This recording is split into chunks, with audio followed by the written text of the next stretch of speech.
Welcome back to Roadwarden, Part 2. Let's hop back into it. A birdhouse springs feathers, but also talons. What? Okay. That's like, I don't know. It almost feels like a Game of Thrones quote. Like that's the house words of some family in the Eyrie.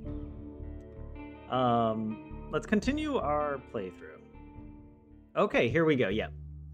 It's been over a week since we played, even though last time I remember saying I wanted to play like more often, but it was the holidays and I just took time off. So, but I did think about the game a number of times, and I was telling friends about it that I'm really enjoying it so far. So yeah.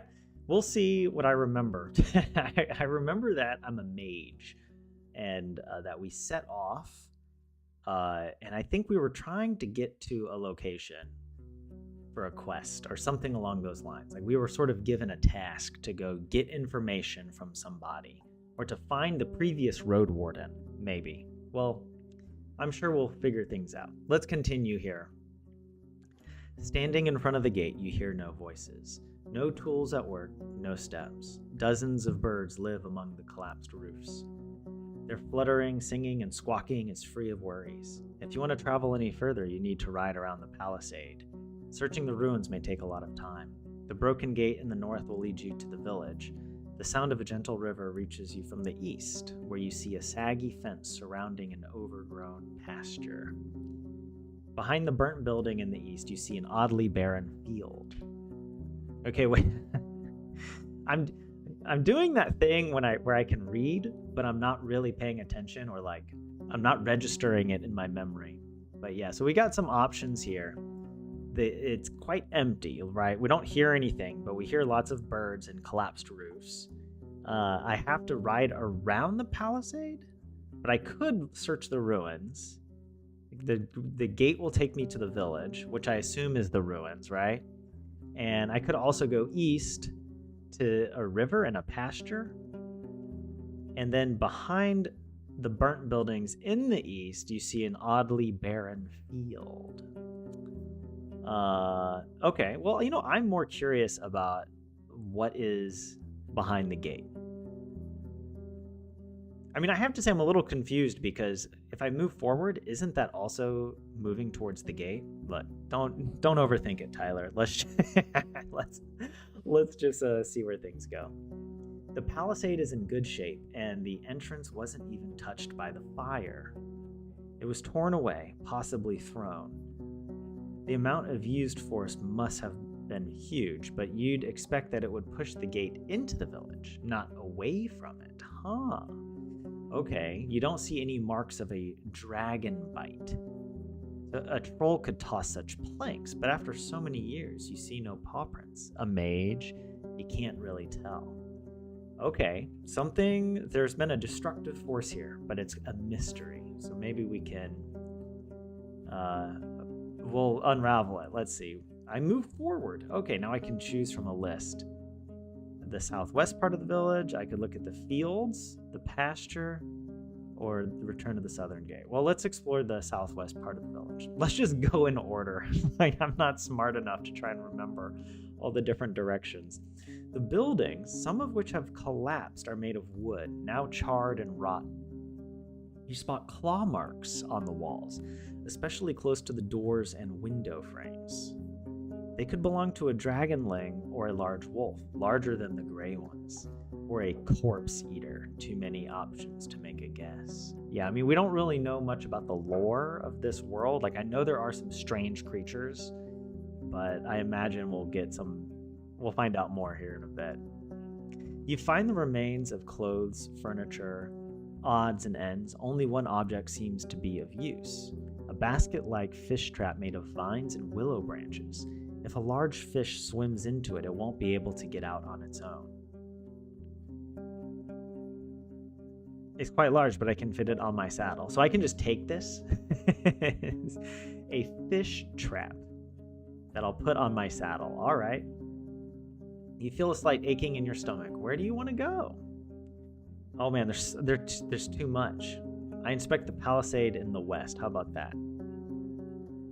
We're just gonna go counterclockwise around this village. I really do like that they have the pixel art representations, That's quite good. The tracks of human footwear and many, many more ape footprints cover the path formed around the palisade's breach. As far as you can tell, the freshest footprints lead to the village. The wooden stakes spread on the ground are rotten, covered in mushrooms, small flowers, insects, and worms. A good source of animal or goblin food, though you'd expect them to also hunt for the birds and eggs. The meadow in the west turns into a forest quickly. The grasses in the north surround dozens of tree stumps, already covered with moss and fungi. I shouldn't enter the forest, especially not in this area. It's unpredictable. I inspect the clearing in the west. Okay. The meadow is lush and colorful and so dense it's unsafe for a rider. For a couple of minutes, you lead Duskrunner with a rope, avoiding a potential disaster in case of a hoof falling into an animal den. Being forced to travel around the palisade every time you get here is going to be a pain. Most of the tree trunks look similar and have a comparable size. They were most likely planted with the sole purpose of being cut down and used by the locals. Though cutting so many trees at once, that alone could provoke the wrath of the herds. Such a process should be spread across a couple of seasons, and you can't be sure that was the case. In the west and north, the clearing turns into a wild forest. In the east, you see a road leading north. Okay, I leave the clearing. I'm curious about what the herds are. The wrath of the herds. I go to the road leading north. How about that? We'll go up here. You're at the closed northern gate. The neglected road is partially overgrown. You hear a river in the east separated by the lush meadow filled with crickets and rodents. I take a closer look at the gate. Pushed or pulled, it doesn't move an inch. Someone has spread dirt and rocks both underneath it and around it, seemingly to keep the planks stuck in the ground. I want to open it. You should take a look at the other side to be sure it's even possible. Okay, I go somewhere else. How about I head to the river? You see a quenching family of boars, some of them brown, some black. You consider turning back, but they pay you little attention.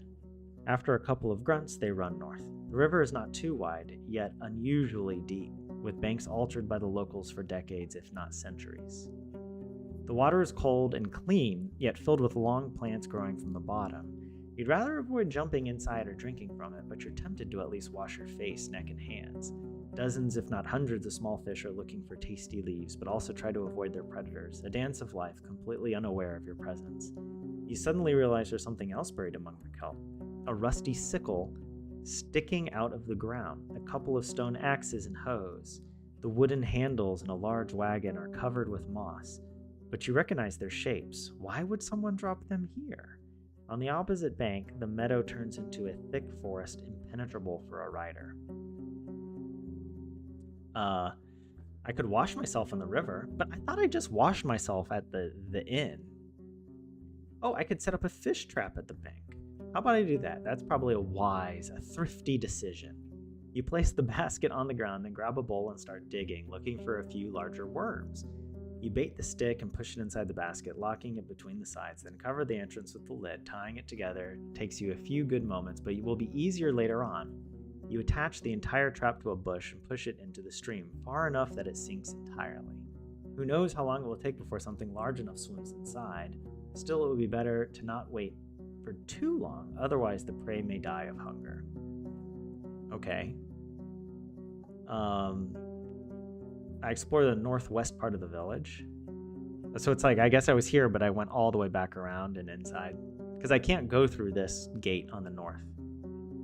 The colorful grass covers the entire fenced pasture. The large stones placed in the middle suggest it could be a playground for ibexes, or maybe it's just an old garden. You see a couple of small sheds, a latrine, and a single building to the south, completely burnt down. All of these places were cleared out by scavengers. Duskrunner doesn't want to approach the large ruins in the north. The terrible stench of feces and rotting food scares you off as well. The paths are covered with goblin footprints. It's daytime, so the pack should be asleep. If the beasts were active, they would try to scare you off or to hunt down your mount. This is their territory, and once they wake up, you will face a furious enemy. It's almost like they're zombies. I guess in daylight, it's kind of like the orcs in Lord of the Rings. They don't want to be out, the goblins. Okay, well, that's good to know that we got to be careful about goblins here. Go somewhere else. I want to look around the northern gate. How about that? The paths here have almost been reclaimed by grasses. To your east and west, you see shadowy alleys behind damaged buildings, while the path south leads to the main square. I'll go by the nearby tree. How about that? You don't find anything worth picking. The half-dead quinces have maggots crawling under their skins. You wonder which part of this meal is more tempting for the dark-winged bird sitting among the branches, the flesh of the fruits or of the worms. Quinces are rarely eaten without having a chance to blet. What is that? You can safely guess that they were meant to be dried or to add taste to cookies or hard drinks. I guess it's a type of fruit from the tree, is that it? After a few moments, you realize that the bottom part of the tree, just above the ground, is partially charred. Someone must have opposed? I don't know if I've ever seen this word, but I guess we can infer that it's like someone must have placed a torch here, but the wet wood didn't burst into flames. I look into the well. How about that? It's filled up with soil, and you find nothing interesting about the area around it. Okay, let's open up the gate. It may take a couple of hours, especially without proper tools to help you remove all the ground and rocks. I go somewhere else. I don't want to do anything. And what time of day is it? Because I got to be careful about approaching nighttime and getting caught by the goblins. The closer you are to the village and the longer you stay around, the sicker you feel. The taste of gastric juices hits your mouth. Your forehead hurts. You start to stumble. Dusk Runner, worried by the sight, pokes your head with its nose. I have to remain strong. I push through the illness. What just happened? I just lost nourishment? I don't even know. After another few steps, you return your last meal. You spend a minute or so leaned forward, gathering your breath, then wipe your mouth. You feel better. Well, that's not good. Do I have any food? I think I have some scraps or something. Wait, that's equipment. It should just be here. Food rations.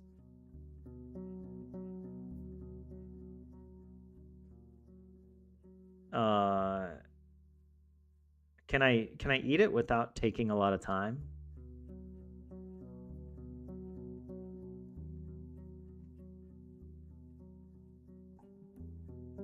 Okay, so we did get some nourishment back here. That's nice. Okay, let's explore the northeast part. The debris was partially moved outside of the destroyed houses, but you find nothing of value. The table, cupboard, shelves, and bits and pieces were carefully ransacked.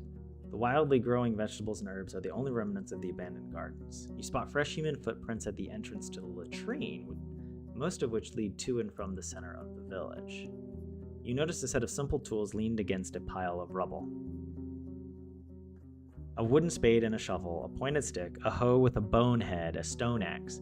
All of them are too old and too awkward to bother with transporting them around, but you'll know where to find them if you need them in the future. A spade, a shovel, a pointed stick, a hoe. So maybe that's what I could use for the gate. Well, let's see. I go to the main square. How about that? In every village, the main square is the fanciest area, meant to charm the travelers, yet this is way more than you expected. The houses are as big as in Havlaven, and the paved ground took a lot of work and materials. The walls, now charred and riddled with holes, are made of an expensive coated wattle. The tiles for the roofs also had to be brought here from a different settlement. You peek inside the three smaller buildings, the rotting remains of their former splendor. The birds living in dozens of nests respond to your arrival with quite a commotion. You don't find even a single dragon bone or a tool or a piece of furniture left unbroken or unrotten. You're surrounded by bad smells, dirt, animal droppings, and garbage. The well also stinks. It has no bucket, but you'd be afraid to use it anyway. Who knows how many birds have relieved themselves inside, or how many old rats have found their death while climbing up the walls. Suddenly you hear some sounds coming from the largest building. Your stomach makes you let out a painful groan. Some sounds coming from the largest building? I should check it out. I prepare my axe. Yeah, of course. You step cautiously toward the scent of urine and sweat. The flickering candle light shows you broken furniture yet no signs of burnt wood. You consider pulling the other door when a masculine voice proves that your presence is not unnoticed. I didn't want it to come to this, but stay where you are. Whatever you put inside, be it a shoe, a hand, or your damn thinker, it'll get a boat. That's the best I can do there. What do I do? I'm not gonna threaten. I'm not all gonna be sad or anything. I'm probably gonna be either playful or friendly. I'll try, I'm gonna try being playful. This guy sounds like he's got a playful personality with this charming accent. I'll be like, it's like that scene out of Dumb and Dumber. That's a nice accent you have there. Australia? Or no, what was it? Never mind. Okay, I messed up the quote from the movie. I'm a Roadwarden, so I kind of need my thinker. Will the boot be enough? I like that. Good joke. Aren't ye a funny one? He growls. How do I know a droll like ye is telling the truth? Walk slowly, roadster, eh? If you're not an outlaw, you're safe. And even if you are, don't try anything funny. Leave your arms out. My little ballista here's all pulled and ready. The man's voice is imposing, and his accent is tricky for you. He could be from the distant south, but as long as you don't speak too quickly, you understand one another. You don't hear any other movements, breathing voices. You lean your axe against the doorframe and make sure that your knife is well hidden. I walk inside. The dense smell of urine hits you with full force, while the tools and utensils are hard to distinguish from the rubbish. The route to the upper floor is blocked by the collapsed roof and loose wooden beams. There are scraps of rusting iron and steel on the ground, detached from now destroyed barrels. The scavenger is sitting on a blanket in front of the tent, pointing at you with a loaded crossbow. Not a short man, though a bit skinny. He's tan, dark-haired, and has seen his share of struggles. There are long claw scars on his left cheek, and another one that would divide his eyebrow in half if it hadn't been consumed by a fire. Just like the rest of his forehead. So he has... Wow. Like I never heard a facial description that depends on a hypothetical of like, it would divide his eyebrow if he had an eyebrow. Because his face was consumed by fire. I guess his forehead. Wow, okay. His clothes are untainted by vanity. He's barefoot in a dirty linen shirt with rolled up sleeves and simple pants that use a cord for a belt. His long beard and hair are untrimmed and tangled. I kind of wish, not to complain, I kind of wish they had done pixel art portraits. Because I'm not good at like picturing people in my head. Like, so the portraits would be really nice, but that's a niggle that I have. I would like it as a perk. So, okay, I sit on the stairs with raised hands. I'm not a threat. I stand near the door watching his weapon. I'm prepared.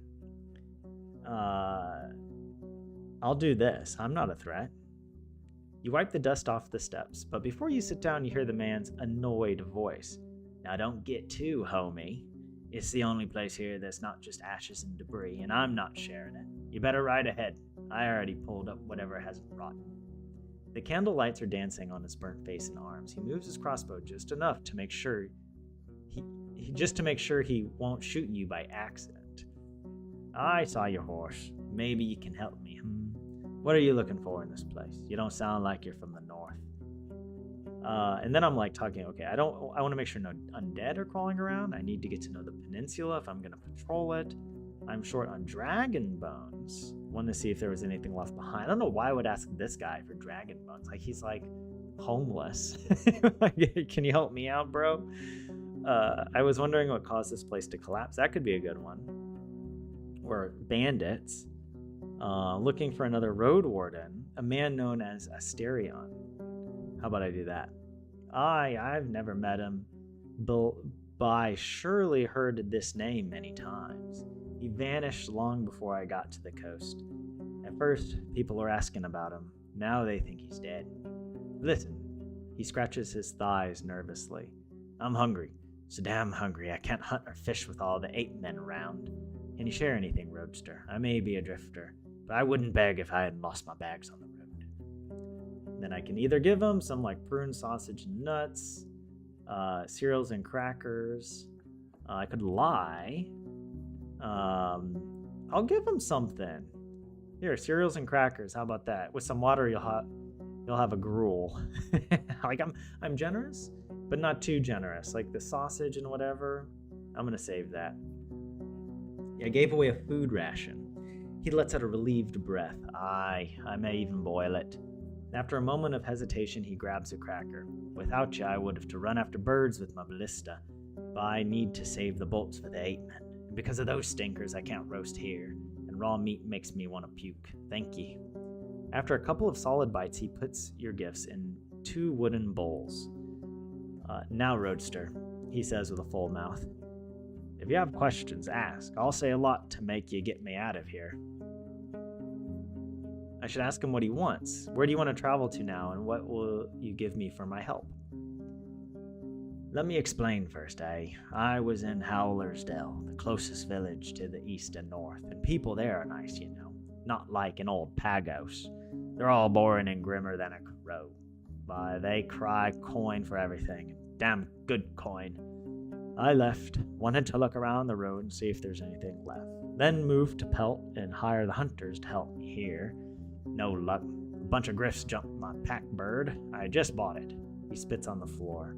Fast and nimble, but not brave enough to listen to me when all that screeching and scratching started. So I ran away with my bags. A few fell on the ground and I pulled them here, but you see how it is. I won't travel around with a tent on my back. He taps the crossbow with his fingers.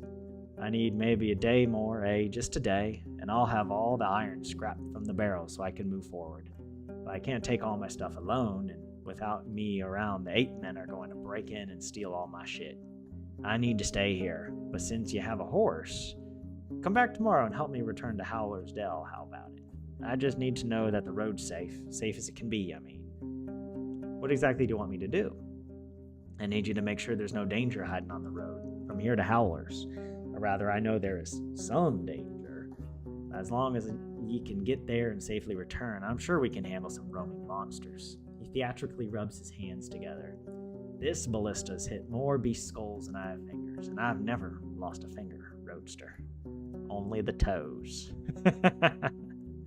Maybe to prove it, he starts to count on his fingers. So, see if the road there is clear. Then come here tomorrow. We'll pack my stuff on your horse and move out. Don't come when it's close to evening. We're going to need 3 hours on our feet, and I won't push through the night. Even sleeping next to an 8-man tribe is safer. He chuckles. And don't make me wait for too long. I can't wait for a couple of days if I find some food. But if you don't get back, I'll have to risk it no matter what.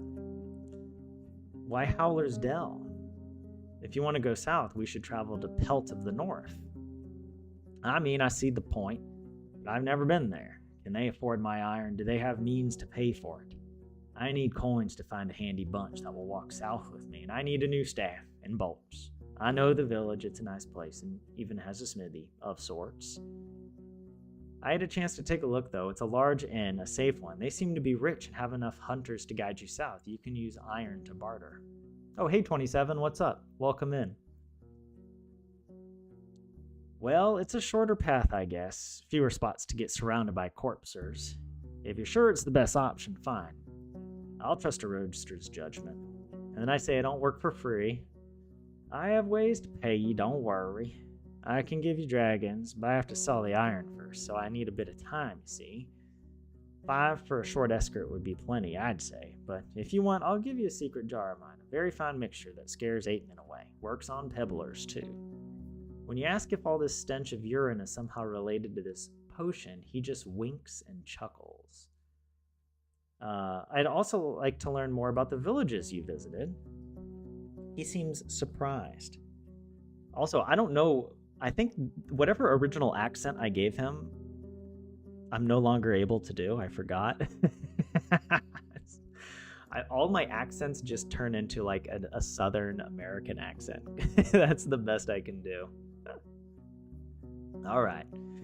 I mean, sure, but I don't have connections there, just my eyes. He starts to hum.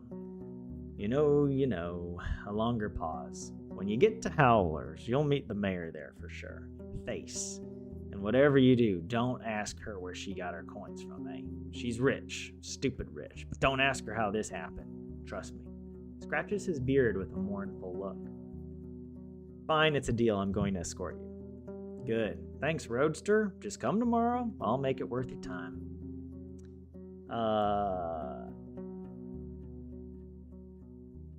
Do you have any idea what happened here? That's what I want to know. Well, I won't guess, but I saw many ruins.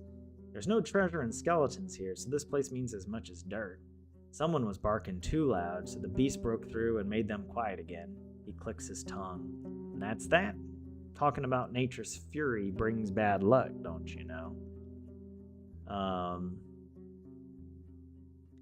I've heard about some bandits. Have you seen any hideouts nearby? Nah, I think they're in the north or east. I stuck to the western road and no shell bothered me. Sorry, can't help you. Oh, I forget they refer to people as shells. Or like like your physical body is like your shell. Are you sure there are no undead around?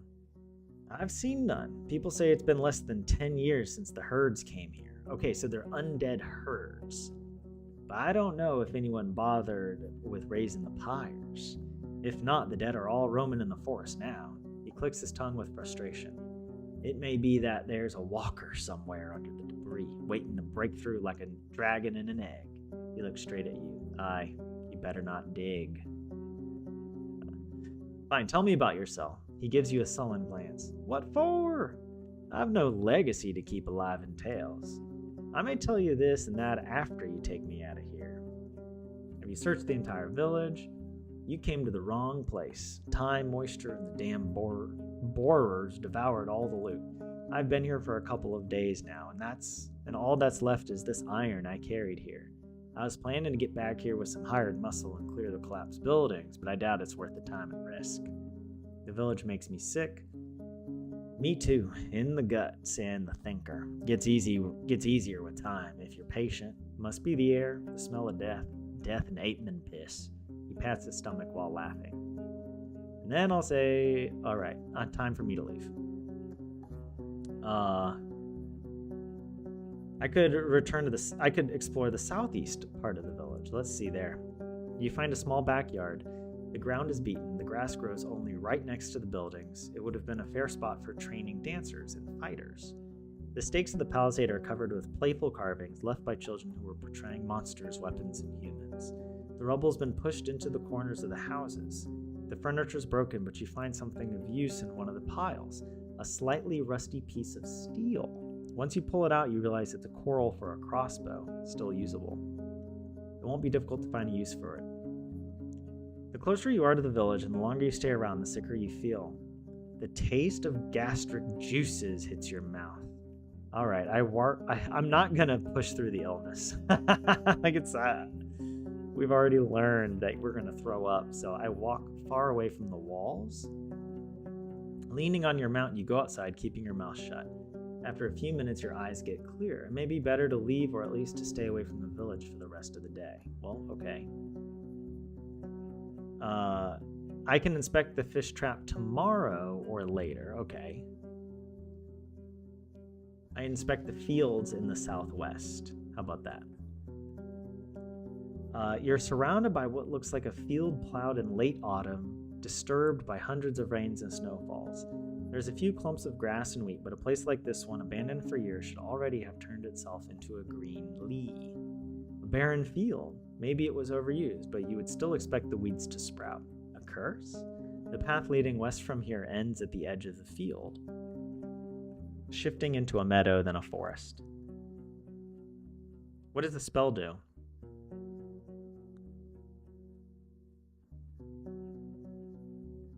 This is like my Pneuma. I'd have to use Pneuma to cast a spell to figure out what happened here. Is that...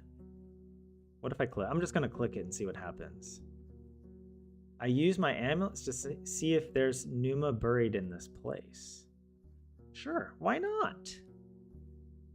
You unpack the wooden spheres, pleasantly smooth and light. The entire set fits in the palm of your hand. You place them in various spots, marking their positions by sticking a branch in the soil. All you can do now is wait, so you brush Duskrunner for a bit and make sure the saddle doesn't bother it. When you return to gather your amulets, all of them are much warmer than your skin. The entire field is corrupted, though seeing how there are already some plants growing from it, the spell is fading away. The curse is most likely as old as the last harvest. I walk away. I need these amulets to cool off. Okay.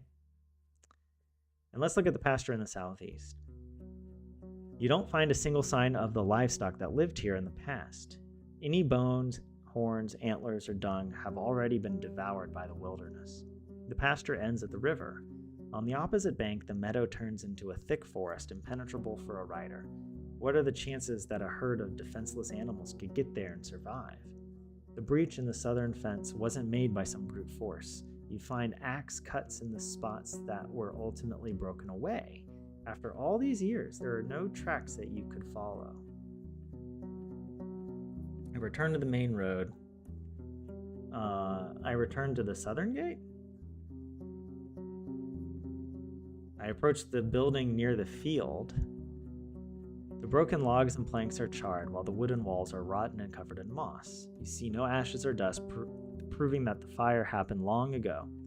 The smell is awful and there's no reason to stay for long. You see no furniture, just some broken shelves. Just a storage room. Okay, I move forward. The pain in your stomach slows you down. Wait.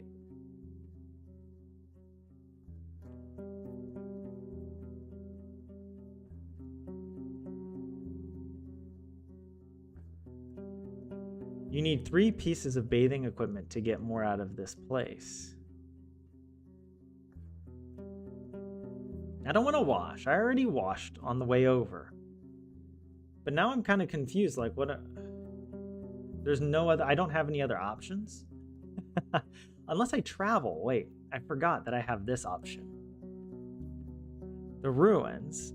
A once prosperous village, now abandoned and full of debris. Okay, there we go. You enter the wetlands with their many streams, ponds, and fish. Large birds run and fly between the gray, sparse trees that are covered with moss, mushrooms, and critters. For a human, it may be an unwelcome and harsh realm, but the overwhelming swarms of insects prove that it's a realm full of life. The danger with teeth and claws is hidden below the water's surface. I stay away from the banks.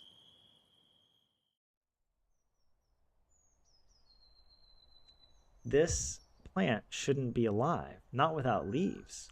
It doesn't resemble the other trees of the wetlands. It's something else. You get off your horse and prepare your axe. The water is filled with dirt and dead plants, and it smells like an old corpse. The roots are spreading far, breaking through the water's surface. You don't see any saurians in the grasses or on the shore. You approach the table-like altar made of 3 limestone slabs. Were these rocks originally as formless as they are now? Or was there a point in time centuries ago when they were precisely shaped and decorated by masters of artistry? There's no way to tell. Duskrunner's peacefully observing the dark grass and slapping flies with its tail. Whatever it is that you feel in the air, it's clear that your companion sees this place through very different eyes. I ask the right for a vigilant eye and a bright soul. I smile and scratch the bottom of Duskrunner's neck. Go ahead. I'll look around for just a moment. You don't see any creatures nor humans, so I'm going to approach the altar. How about that? There's clumped dirt in the uneven nicks, fused by years of wind and rain. The bottom surface of the table is dusty, but you don't find any spiderwebs or mold, even though it's a perfect spot for them. The tree roots cling to the altar in many spots. They're firmly attached. You struggle to move them even by an inch. The cream-colored limestone is cold and smooth. I could use a spell. Like, why not? I should be using my spells, right? You unpack the wooden spheres and you place them in various spots on the altar next to the roots beneath it and a few steps away on the boulder. You begin the ritual, after which all you can do is wait. You go for a walk with Duskrunner, making sure there are no monsters in the vicinity. When you return to collect your amulets, only the one placed on the rock hasn't changed its temperature. The others are cold. The closer they are to the tree roots, the cooler they are, almost painfully so. This is not what was supposed to happen. If the objects are filled with magic, the spheres get warmer. If not, they stay in their original state. But this, you've never seen such a reaction. I try something else. Well, I make an offering. What is your sacrifice? I can type. You can name objects you're interested in. What?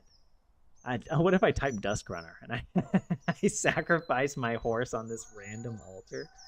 No. I guess I could sacrifice some food or like... let me look at my inventory and remind myself. What is this? I have a winged hourglass. Oh, because I have allegiance to the right. I also have some coins. I could sacrifice a coin. Some magical amulets, a rope. Okay. I don't want to sacrifice food. I just think that's too much. So let's try a coin. What if I type that? You put both your pouch and the coins on the altar, but nothing happens. Okay, fine. I'll put some food. You place any type of food you can find in your sacks or on the nearby plants, but none of them seem to make any difference. Fine, I'll walk away. Okay, I look into the water. You step cautiously, without knowing how deep it gets. You have to consider that a Saurian could be camouflaged in the mud, waiting for the victim to get near. Since you don't plan to kneel down and drink, you're hoping to dodge a potential strike. Once you get closer, you start breathing again. While the water is dirty, it's also shallow. You see the vegetation, swimming insects, and even small fish. All of them stay away from the tree roots, which look like spider web covering the bottom of the pond. Aside from that, you don't see anything that would catch your attention. I take a closer look at the roots. You kneel in front of the one that's lying on the shore. It's brown, covered with hair that resembles that on your arm. When you touch it, it's moist, soft, and warmer than you'd expect. I do something with it. What do you try to do? You know what? I'm going to kiss it. I'm bringing love into this. This grim, dark fantasy needs some love. The game is just like, what? What? Okay, fine. I do something else. What do you try to do? I'll type axe. What does that do? You pull out your axe, then stop in place. You can't tell what the results of wounding the tree would be. Oh, I make the cut. I didn't even mean to click that, but you stand above the root like you're about to split firewood. The swing is accurate, but the nimble root backs down into the water, pulled by the rest of the creature, leaving trail or red bubbles in mud. Leaving a trail of red bubbles in mud. A chunk of the root is still in your fingers, so you move it into a jar from your bundles. The axe is now covered with a red sticky goo, smelling like rusty nails and sweet fruits mixed with beer.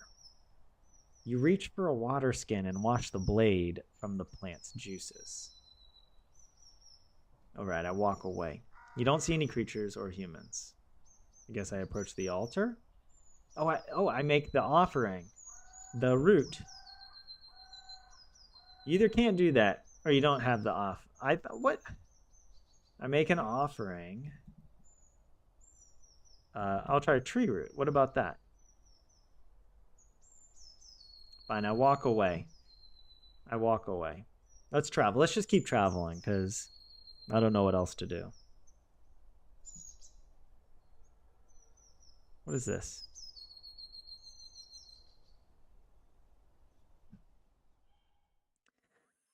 You slow down. Among the shrubs, a small pack of dragonlings is feasting on the carcass of a gray auroch. One of them, with red feathers on its arms, straightens up and gives you a curious glance. Its head tilts left and right, forward and back. It screeches at you but doesn't move forward and returns to its meal. You wonder what would happen if you were on foot. Would they let you be, satisfied with their prey, or would they run after you? But if so, for what reason? For now you have enough space to move forward, yet stay safe. The powerful jaws break the monster's bones loudly, then bite off and swallow chunks of meat. I ride forward, but I keep my distance and look over my shoulder.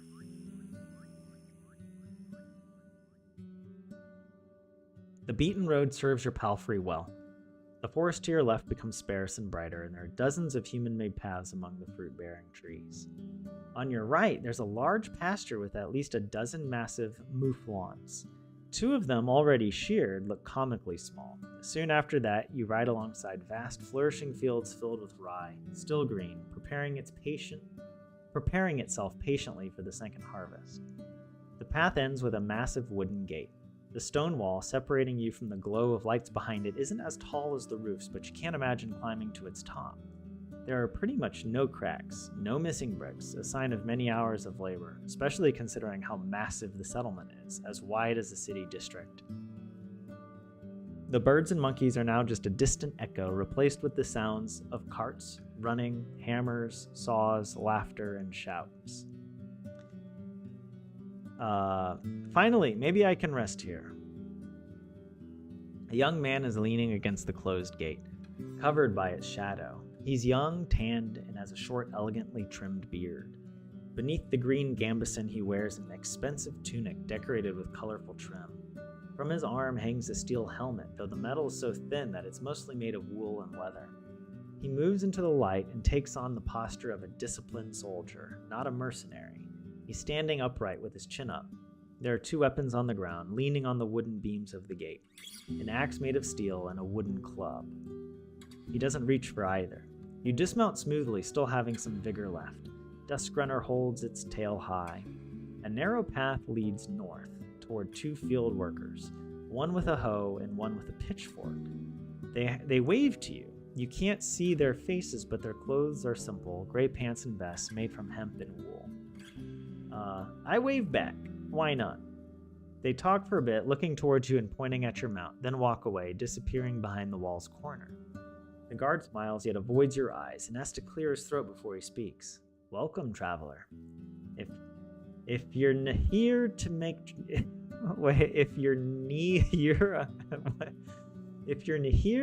trouble, Howlersdale welcomes you. We have the whitest flour there is. When he bows, you realize it's a well-practiced performance. If it's new garments you're looking for, you can order everything you need right here, in all colors, shapes, and sizes. Capes, boots, vests, robes, or, if you're yourself a master of the needle, I can assure you we have the fabric you're looking for. His act is over, and he glances at your mount in a moment of silence. His eyes get wider as he observes it with a childlike fascination. This is Duskrunner. It helps me patrol the roads. You can pet its side if you want, but no sudden movements. He follows your instructions. Even though your palfrey pays no attention to the man's careful touch, the guard grins widely. I'm Garrett, your new Roadwarden. I want to see your mayor. City folk, eh? The mayor's busy, but I'll ask her. Give us a moment to let you in. He knocks at the gate, which is then pulled inwards by 2 other guards, a man and a woman, wearing their own gambesons, similarly green but tailor-made to match their figures. The nearby buildings are simple houses made of wooden beams and covered with thatch, while the storehouse is even more modest, with a roof made of planks. The watchtower has a ladder made of ropes and sticks, no stairs. Just give me a moment. The guard strides away before he finishes the last word. The others close the gate behind you and observe your mount carefully. Your eyes run east to a humming creek running through the center of the village. I wait for the return of the messenger. Calming sound, eh? That's Howler's Creek. The guard, like most of the locals, is taller than you. Wide but shallow. There's ne'er been a flood in years. Pa told me there used to be nae bridges. I'm like, I don't even know what he's trying, what this means is, what word this is supposed to be in English. There are a lot of, clever contractions and, I don't know, a very stylized speech, but sometimes I don't know. But I'm going to guess it there. Pa told me there used to be no bridges. Neighbors crossed it with their boots in their hands. And 'tis clean like a raindrop, but there aren't many fish. We're the cleanest village in the north, her companion chuckles brightly. When the guard returns, he's still alone. She can come now? A friend of mine is in labor, eh? The mayor wants to be there when the child arrives, but I was asked to show you the village. I nod fine. Okay, wait, someone is in labor? The mayor is like, I've got like mayor duties right now. The mayor is also the local OBGYN. He approaches the watchtower. Tie your mount here, we'll keep the kids away. Most of the neighbors are getting ready to celebrate. Once you're done, he grabs the rope ladder. The view from up there is gorgeous. Something is kind of odd about their fascination with my horse. Like, I wonder, are they gonna try and like steal my horse? I'm actually thinking this might be a trap. Should I climb up after him? I nod and think of my knife. If it's a trap, I'll get him first. Even though the ladder swings in all directions, the guard gets to the top quickly, like a monkey climbing up creepers. You, on the other hand, need to stop and wait for the ladder to calm itself. When you join the man on the wooden platform, you're a bit dizzy. He's leaning on the wooden parapet, observing the area with a smile, with no weapon in sight. I look around. Oh, and hey, Vlad, what's up?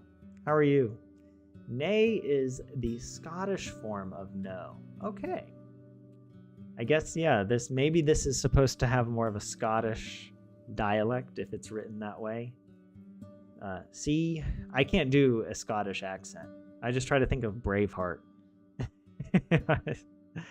There's nae place like Howler's Dell. The guard points in every direction, giving you no time to contemplate. For the next few minutes, he describes the fields and their crops, the flocks and the pastures, and the shepherds inspecting the fences. The ancient garden of trees and bushes, larger than the village itself, the sunlight dancing on the stream to its own tune. If you are to believe everything he describes, this place has access to everything in abundance. The sweetest honey, the most fragrant bread, the softest wool, and the beer, 'tis excellent. He sounds like a city merchant who's trying to sell an old house. What an annoying kid. Near Havlavin, you could find 5 larger and richer settlements in less than 2 days. No wonder he's so proud. Why wouldn't he be? They've tamed this scrap of land and lived in comfort. I'm on the more generous side, okay? I'm not going to judge this kid.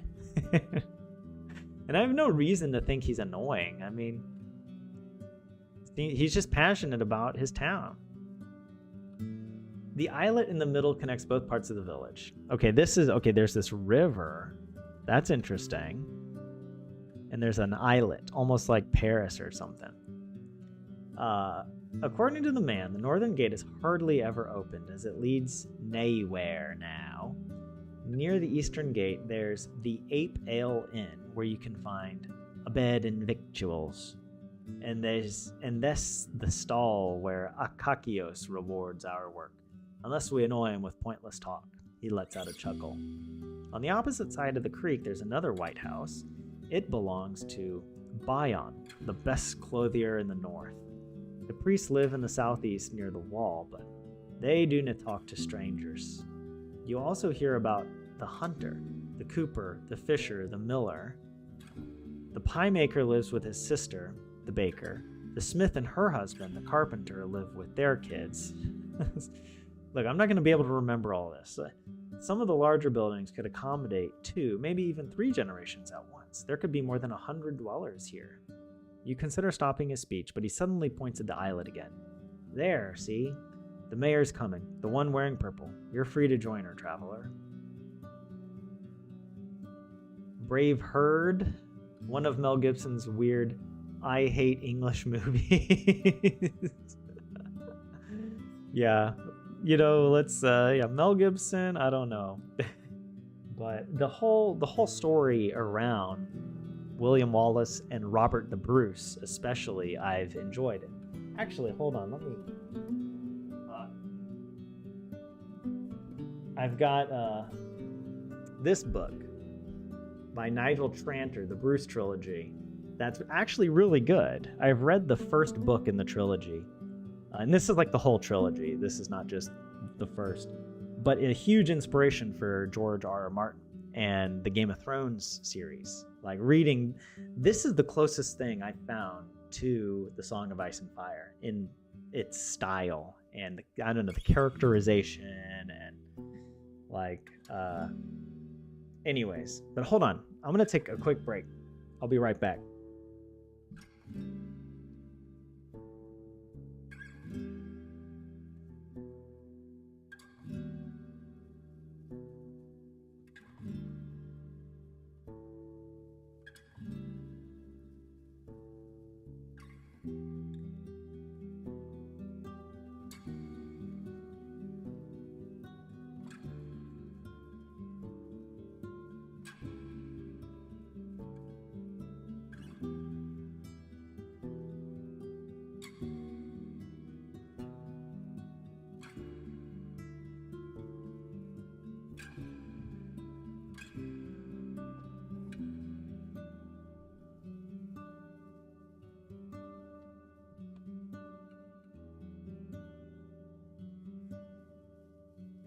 All right.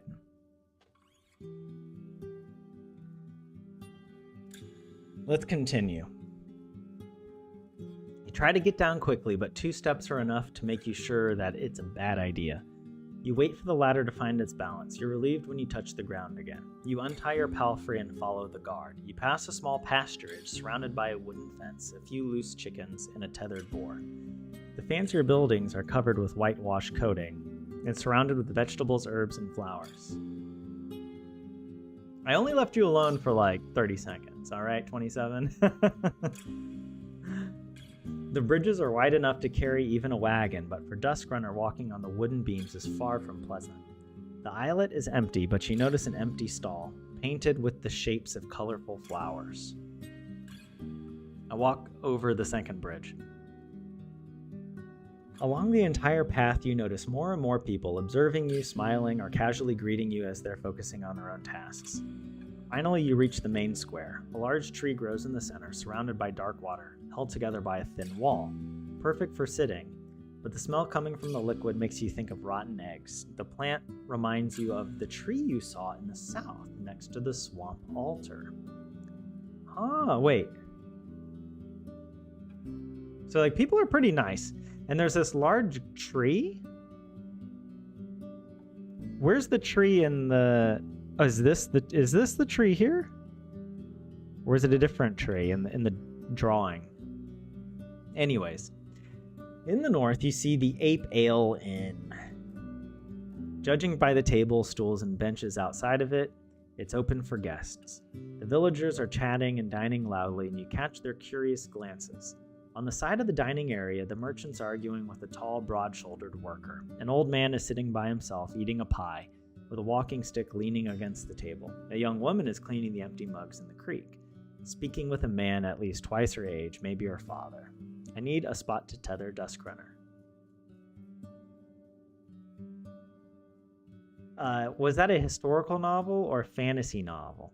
Oh, that's a historical novel. Like the Nigel Tranter wrote a bunch of historical fiction novels, primarily about Scottish history. I don't know if he wrote about any other types of history, but he was he wrote a lot, but there isn't much of his work available in Finland in English. I guess, well, in the original that he wrote it in, but yeah, I'm enjoying it. I really want to finish the trilogy. And yeah, is the guitar music the game's music? Yes. So yeah, all the sounds and everything are coming from the game, and I actually have to say I really like it so far. It does a good job of immersing you. Like, it's text based, but it's not just text. We have this really nice pixel art, and obviously the music and sound design add a lot. Yeah. There's a wide wooden roof right next to the gate that shelters carts, crates, and sacks. You move your mount next to a donkey to a beam placed here just for this purpose. Without a moment of hesitation, Duskrunner starts to chew on the nearby haystack. You have some time to make sure it doesn't struggle with your bundles. You return to the inn. I look for the mayor and approach her. She's sitting on a chair with a 4-year-old boy on her knees. She's holding his hand gently, showing him how to eat gruel from a bowl.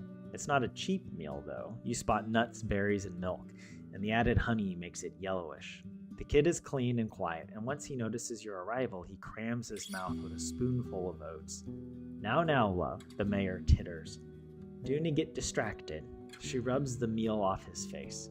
A few more spoons and you'll go help Papa in the kitchen, eh? She gives you a radiant, though apologetic smile, then turns her attention back to her companion. I observe her more closely. Her long, full-sleeved linen dress must have been dyed once in blue and once in red to achieve its dark, fancy purple, which would draw looks even in Havlaven. From her left shoulder hangs a green woolen cape as thin as a shawl. The brown belt on her waist has a large steel buckle that portrays a running deer with unrealistically large antlers, growing in all directions like tree branches. Unlike her tribesfolk, she's pale, with powdered and rouged cheeks, and her lips match her outfit, though they're a bit closer to wine red. The thick gray strands in her long blonde hair look more like a fashion choice than a result of aging. Her eyes are the color of her cape, keen and vigorous. She's shorter than most people around, though would still be the tallest woman in most of the northern settlements. While she's around 40, her slim hands add fragility to her appearance, even though her posture's upright, her legs confidently crossed, and her delicate voice assertive. She makes plenty of gestures, but her shoulders hardly ever move. I mean, I don't know why. I kind of get like a weird vibe from this type of characterization. Like, I kind of just wish that she was like kind of gruff, you know? like what? Like she has to be both like petite and assertive, you know? Like there's, I don't know. Maybe there's like more like female characters, but I hope it's not like all the female characters are like hot yet competent, you know? Like I don't know. I don't know if you guys know what I mean, but yeah. I wait for as long as it takes. I need no invitations. I sit down on a bench. I need to sit down. Just a moment, please. She glances at you harshly and puts the boy on the ground. I'm sorry, love, but I need to speak with our guest. Darling, she addresses one of the inn workers, a girl close to 15. Take him to father, will you? Her tone suddenly gets firmer, leaving no hint of a question or suggestion. Yes, Ma, she responds. Both her hair and her eyes are nothing like those of her brother, and neither of the kids resemble their mother. Wait, hold on a second. Everyone was so nice to me. I just sat down at the table, and now is she mad about that? Is that like a cultural faux pas I just crossed?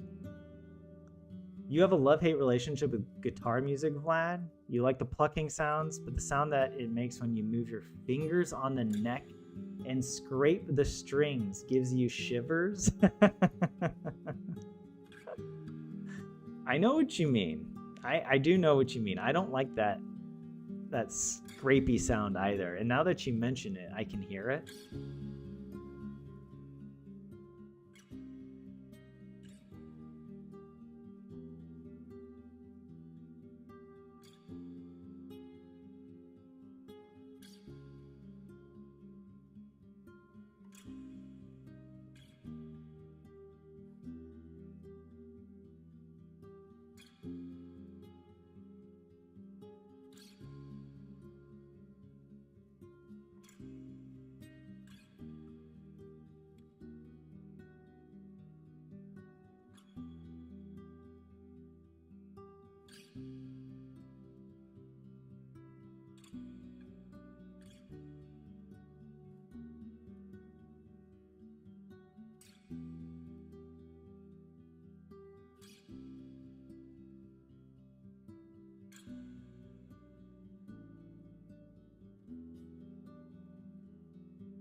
Test.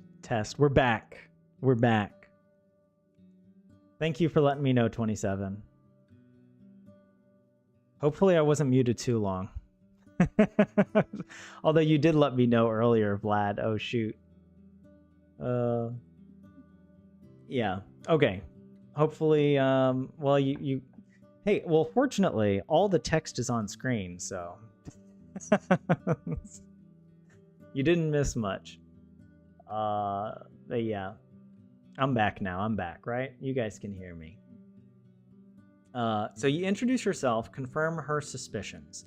The guild and the deputy are in agreement. They're willing to send troops to this place, defend the settlements, and patrol the roads. They'd cover their pay. You'd only have to look after their board and lodging. You explain that the rate of taxes is open to negotiations, but they would be taken twice a year in spring and fall. You've time to think about it, you assure her, and you're free to consult with your people. Safer roads bring many travelers, artisans, merchants. I know you realize it's an opportunity. Yes, I do, she finally interrupts you. But roads bring other people as well. Not all of them desired by us. As she observes your palfrey, she twists her deer buckle left and right. The times have changed, and your superiors were kind enough to send a messenger, not a temple guard with lists of demands. She grasps the buckle with her fist. But when it comes to the guild, there's always a catch. Her accent is now almost identical to the one used in the city. What sort of catch? Well, maybe I phrased it poorly. She bursts into a joyless laughter. Not a catch, but rather all sorts of traps and omissions, like with that saying, give them a finger and they'll take the whole hand. Here, listen to this trick I learned about during my studies. She theatrically clears her throat, patting her chest with one hand and covering her mouth with another, then leans forward and rests on her elbows, allowing her hands to freely make gestures. You make a deal with the settlement. Flour and wool in exchange for coin and tools. You send the first trader and they imply that you're ready to pay more for, let's say, parchment. Months later, you want no more rye, just the parchment and wool. We can't butcher any more mouflons, the locals say. Don't worry, you answer, we'll send you a small flock. Just turn one of your fields into a pasturage. As she pretends to speak as different characters, her voice comically shifts and she has no issue switching between accents. Yeah, okay, I can't do that. I encourage her with a kind smile. She swings her hand above the table. Another year goes by, and while there's more parchment, the village lacks some crops. The tribe needs not just tools and coins, plenty of coins, but also seeds, and the guild is not satisfied. Sending our wagons cost a lot, and there are more highwaymen now. If you want us to come again, you need more mouflons and to sell us their cheese.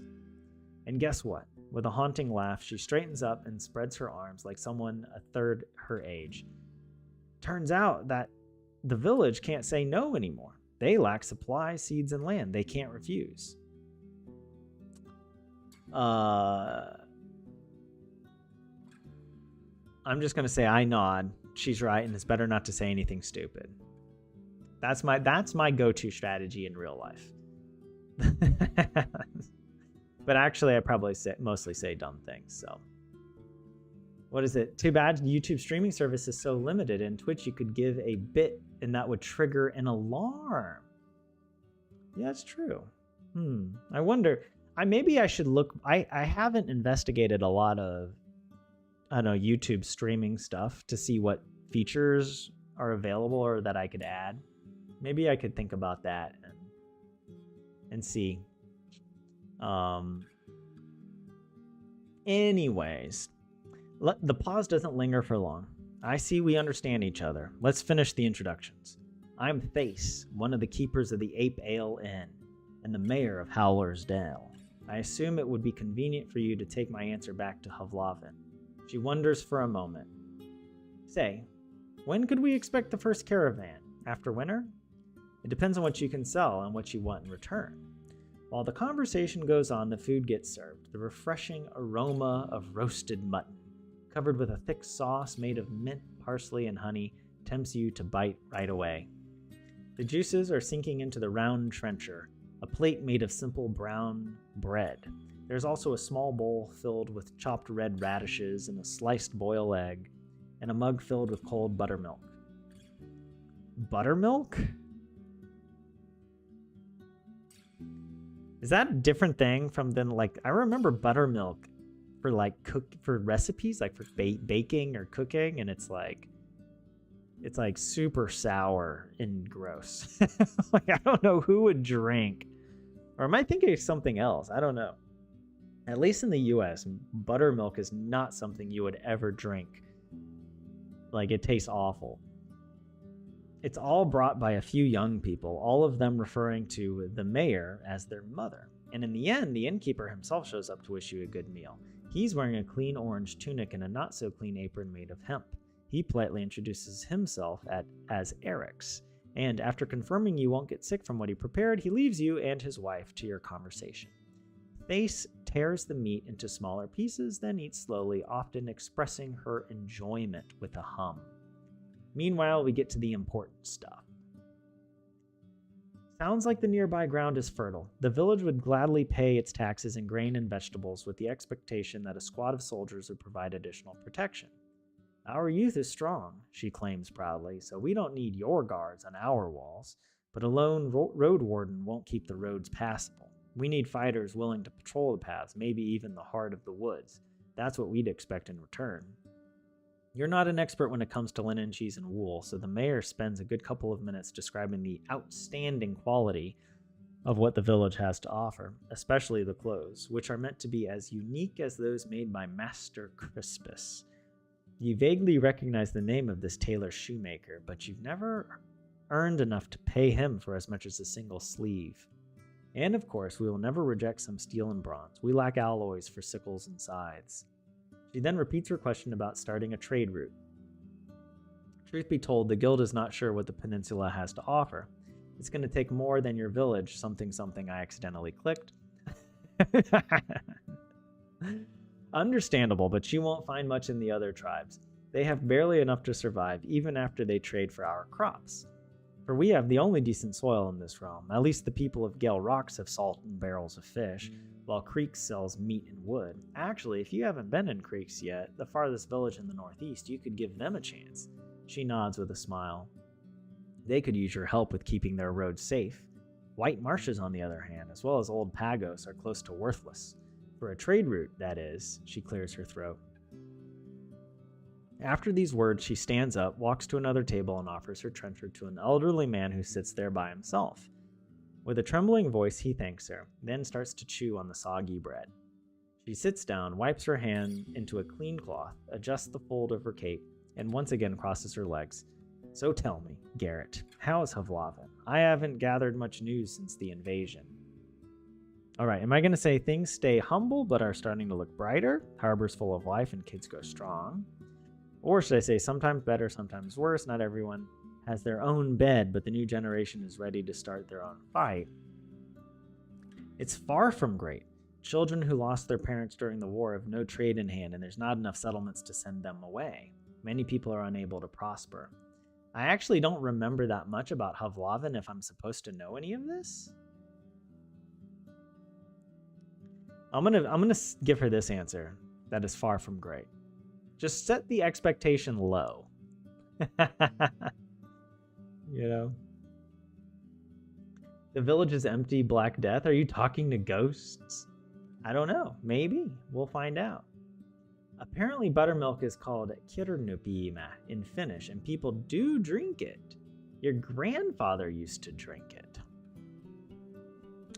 Okay, maybe some people do drink buttermilk in the US. I remember tasting it as a kid by accident because I was trying to get a glass of milk and I saw this and I was like, well, it says it's milk. And I regretted it. I was like, oh my God. It couldn't be easy, not after all the blows that landed on that place. That's the thing with the works of humans, isn't it? A house you build for half a year turns to dust with a single storm. A proud city falls. The emperor's mask shatters. The children from this village, she glances at a young girl cleaning the table, are just as fragile. They have food, clothes, and walls, but there will be a time of disaster, and once it strikes, and only then, they'll take to heart the same lesson that the cities had to learn, and it will be forgotten again after the next sunny spring. She pauses and looks at you with a sad smile. But don't let me babble any longer. What can I do for you, Garrett? I'm looking for Asterion. She stares you in the eyes, then turns toward Duskrunner. Is your pal free a mare? We have 2 jacks. Could use some mules. A stallion, so it won't give you anything stronger than a hinny. It is, but I need it to stay strong and healthy. I'm looking for a Styrian. Why? I heard you, but he's not welcome here. Her voice is harsh, and I don't know where he went. We haven't burned him or fought his awoken shell, wherever he is. A long pause. It's not our problem. What are his wrongdoings? You have to know he failed and won't get a second chance. He was meant to escort a Gydia. What? A Gydia? A daughter of mine, to her betrothed in Gale Rocks. She was a great archeress, and the road from here to the coast is not that dangerous. When they saw goblins on the road, Asturian ordered her to push through, right into their trap. She touches her deer-shaped buckle. They got jumped like a bunch of wealthy pilgrims. A Roadwarden worth their gruel should know better. He can fight with a blade, but my girl, she never had a chance. She sighs and looks at the gate. He disappeared soon after his pitiful attempt at apologizing to me, and we closed our doors behind him for good. I'll let you know if he ever tries to return. Any ideas where I can look for him? She adjusts her cape with an annoying shrug. Try asking for him in the north. He spent most of his time between white marshes, Gale Rocks, and creeks. Here, he wasn't that eager to share his plans. Why did you let him leave? He didn't do anything, forbidden by our laws. He was simply stupid and can't be trusted. But this isn't Havlavin. We've no rich folk to dread. We treat each other fairly. Lost in her thoughts, she rubs the neckline of her dress. One good thing I can say about him is that he didn't try to justify his decisions or to avoid the consequences. But I'd rather have him prove first he can do what he's asked of him. Did you ever find your daughter? Wait, I thought she died. For a few breaths, her green eyes seek something in your face. Her words are careful yet hesitant. She's with the fogs now. The goblins were after food, so they carried her shell away. One day she's going to charge at our walls, awoken and empty. Even though she was a bit mawkish, her heart was strong and patient. She listened to people, was ready to help them and to cry with them. I could tell you stories, but what for? Let the dead rest. You've quite a big family. Wait, you have some Christmas food in the fridge, but wanted something else, so you got some rice with fried chicken and sweet chili sauce. Vlad? There's actually a tradition among Jewish people in the U.S. on Christmas that they go and get Chinese food. Christmas for Jewish people is Chinese food. I mean, obviously because they don't celebrate Christmas, they do their own thing with Chinese food. And I guess, the Chinese restaurants are open for Christmas. So maybe you're having that, Vlad. I wonder if that's the case, in Europe as well. But I don't know. She titters weakly. At one point, there were 12 kids living in our house. 9 girls, 3 boys. They come and go as it should be. A few are already with the forest, but most are all grown now, even started with their own families. She looks away at a girl wiping spilled milk with a wet cloth. To be perfectly clear, they aren't exactly our children. It's a custom of our village for the mayor to look after the orphans. Thankfully, Eric's has a big heart and much more patience than I do. As she speaks, her smile widens. Thanks for the help. I wonder, back in Havlavin, did you spend any time in the backwood corner? It used to be this dark, dirty alley with muggers working even in daylight. I stayed there with Octavia, the miller, in exchange for doing chores for her. She had this small wooden hut. So I can say, since the war, even the soldiers have avoided that street. People say it's a home for thugs. You wouldn't recognize it. It's now a respectable street with one of the fanciest inns in the city, the Apple and the Boar. It would make you feel like you're in the old days. The Boarhead Inn is almost 50 years old now. I'm going to say this one. I like this idea that I'm the Boarhead Inn is almost 50 years old now. I guess it's kind of I'm contributing to the story of what Havlavin is. Okay. You explain that while the place is still called the bad part of the city, the Boarhead makes good coin selling beer and ale to students, mercenaries, and adventurers. The whole land may turn wild one day, you quote one of the local traders, but Backwood Corner will stay the same. She sighs with relief and puts her left hand on her hip. Comforting, don't you think, that there are these places, these dark corners, where you can always find what you expect? Living there, though, that sounds awful, and always was. She chuckles. I bet the thugs of my youth are no longer around, so I wouldn't count on them giving me a free pass. But I wish I could have a chance to drink a mug or two with the innkeeper once more. The old lady was always too good to stay in that mug. What would it take to make you consider joining Hovlaven? Have you heard of the necromancers in the north? You seem to be fairly well off. Howler's Dell. There's like so many questions now I can ask. Oh, I want to ask about the tree. I saw a weird tree south from here. The one with the altar standing in front of it. She straightens up and raises her chin. You mean Beholder? The guardian spirit of our wetlands. Every fall we bring it our gifts, and in return it provides us with its blessed fruit. The flesh of the forest. She stares in your eyes. It's older than the oldest books and the oldest thoughts. The druids help us honor its sleep and show us how to ask for its help.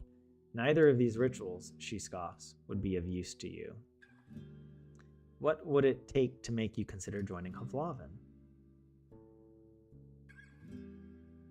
What? No ham, just Chinese food? Hey, different strokes for different folks, as we say. You had some good Chinese food in Malta, 27? I've never been to Malta. Nor would I have expected Chinese food to be really good there, but I mean, that's the other thing with food. It's like in America, we have all these ethnic foods, but like they've been modified, you know, from what you would actually get if you went to China. I can consider it right now. While she laughs, her eyes remain keen. But if you want me to give you some answers, let's see. She looks up and to the right, theatrically raising her hand to her chin. Some gestures of goodwill will be a great start. Since you're the guild's messenger, I need to know you can be relied on. She gives you a wide, white grin. And that's only the first step, I assume? Of course. Do you even have the power to handle tax negotiations? She scoffs loudly at your head shake. Do enough for my village and I'll hand you a beautiful sign letter. A list of all the things my neighbors are looking for, as well as what they can give in return. Your superiors are going to see more than enough to prepare their offer. She rubs her hands. I think that's fair. Yeah, looks like we're in agreement. Perfect. One more thing. She puts her elbows on the table, leaning closer to you. If you go behind my back, I'm not going to wait for a dagger. I'll end you first. That's like a really odd thing. All right.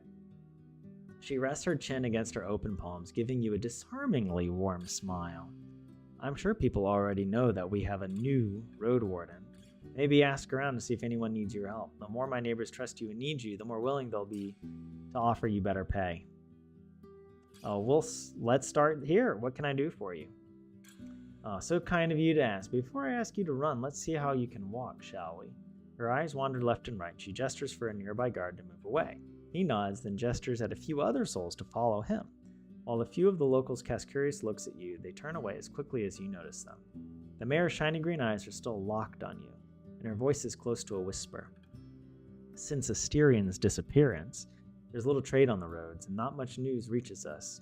Be so kind. Her flirtatious tone distracts you with how obviously fake it is, and help me learn some interesting tales about our neighbors. I smile back at her. You mean the ones that weren't meant to reach you? I'm not a spy? What? See, I knew that deep down you're a true sage. She titters and straightens up, adjusting her cape without haste. Do you have something to share? I could tell that the soldiers who came here in spring were meant to find a good spot for a new outpost. The squad that made camp at the southern crossroads is now nothing more than 2 people. They plan to return to Hovlaven before fall. I could tell her that. Since they cleared that camp of brigands, they went so quiet, I almost forgot about them. She rubs her chin with her thumb. I'm surprised they've managed to stay alive till this day. Sending such an inexperienced group here shows that the officials misjudged this land. The soldiers who came here in spring were meant to find a good spot for a new outpost. You don't say. Knowing that, I'll prepare a few very tempting suggestions for the officials. After she seals her lips, she still lets out a quiet chuckle. That's all I have to say. Tell me, how do people dress in the city these days? Is it similar to what we have here? Before the war, the merchants were wearing these really long dresses and robes, way too long for my taste. They got mud stains after every rain, and I see no reason to keep shoes completely hidden. There's a shortage of fabric, or for years, people have started wearing furs, or people wear headgear. I'm going to say that. I like the idea that nowadays people just wear lots of headgear. You describe the complex world of veils worn by rich folks who try to impress their modesty by covering their long hair, of hoods, which, thanks to the colorful embroidery, get fancier with every year, of light caps and heavier turbans introduced by merchants from the southern realms. The mayor has plenty of questions about colors, materials, prices. Only after you satisfy her curiosity does she let you change the topic, though still with shining eyes. Hold on, I need...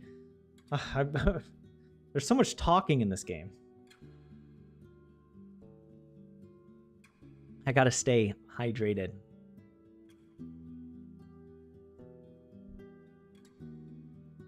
All right, have you heard of the necromancers in the north? She taps her fingers on the table. Why, yes, I have. After you ask her to tell you more, she seems to regain her confidence. You mean White Marshes, for sure. I don't know all that much about what's happening there. We avoid their lands if we can. She frowns. I shouldn't gossip about it with strangers. We can talk about it on another occasion. You seem to be fairly well off, even more so than other people in the village. What's your secret? I do remember being told I shouldn't ask her where she gets her money from. So I might wait to ask that question if I ask it at all. But let's ask about Howler's Dell. It is what it seems like, the greatest village in the far north. She raises her hand and makes an inviting gesture. Though I hope to still improve this and that, she winks at you, but is suddenly interrupted by the pained cry of a little boy who hurt his knee during a fall. As an amused elder tries to calm him down, the mayor shrugs it off and titters, then meets your eyes again. Life's good here. We have what we need and a lot of what we want, building on top of more than 12 generations of hard work and bravery. She spends a good few minutes telling you about mouflons, wheat, rye, hemp, cheese, and wool, proud of every glimpse of prosperity. Whenever she mentions an artisan, a shepherd, or farmer, she doesn't miss a chance to mention how significantly she improved their conditions. She also omits some topics. You hear of no tales, songs, ancestors, rituals, or days of prayer. It's like listening to a tax collector. Only at the very end of her speech does she mention the wisdom of the elders, now kept in the teachings of the druids, who help her guide those who trust her. They heal our wounds in our gardens, she explains, but then changes the topic to all the fruit trees, hares, and nuts in the woods. Once she's done with it, I nod politely. We talk and talk, but I still don't know where you're from, Garrett. What's your story? Have you lived in Hovloven your entire life? In a way, I only know it as well as any other city folk, but every spring I trained in horsemanship in a nearby village. Only for a bit, I was raised in a small village just nearby and moved to the city after I decided to look for luck as a Roadwarden. My past is already buried, let's not dig into it. No, I'm going to say that I was raised in a small village and moved to the city. To see the city for the first time, after being surrounded by a couple of small houses and fields, it's a strange feeling, isn't it? She puts her hand on the table. Even after my second winter there, I felt like a stranger, but those who know how to live in the countryside, close to the wilderness, will always find a new home for ourselves, don't you think? She gives you an encouraging smile. I was in the ruined village south from here. Her tense gaze shifts into an awkward click of her tongue as she leans away from me. I don't even want to think about their tragic fate. No one can negotiate with the wrath of the herds. A long pause. And I better not find you upsetting my neighbors with these sad questions. It was a challenging time for all of us, a wound we won't forget. What do you think about the scavenger who was here before? He's still alive, she says with distaste. He brought us some news from the north and paid off his debt to us, but he's an idler and a prattler. Drinks too. The farther away he stays from here, the better. I was in Pelt of the North. The innkeeper feels uneasy about Gloucester's band. When you mention the raids on the northern villages, her eyes narrow. Are you sure? It's the first I've heard about it. Gloucester's been around since years back, but she's not much of a nuisance. I'm just a messenger. He's asking for you to join forces with him. Well, I can't give you my answer. I won't ask our hunters to endanger their lives in the pursuit of some gossip. I could ask around, learn more about this. I don't have time for this. Should I just tell the innkeep that you're not interested in collaboration? She raises her chin. I guess you should. Do you need my assistance? First, I need to be sure you can handle yourself. Bring me some juicy rumors, won't you? And maybe talk with my neighbors. We could use a few coins or something with a steady hand. She doesn't trust me enough to give me a job. You seem to be fairly well off. What's your secret? She reaches for her buckle and her voice grows cold.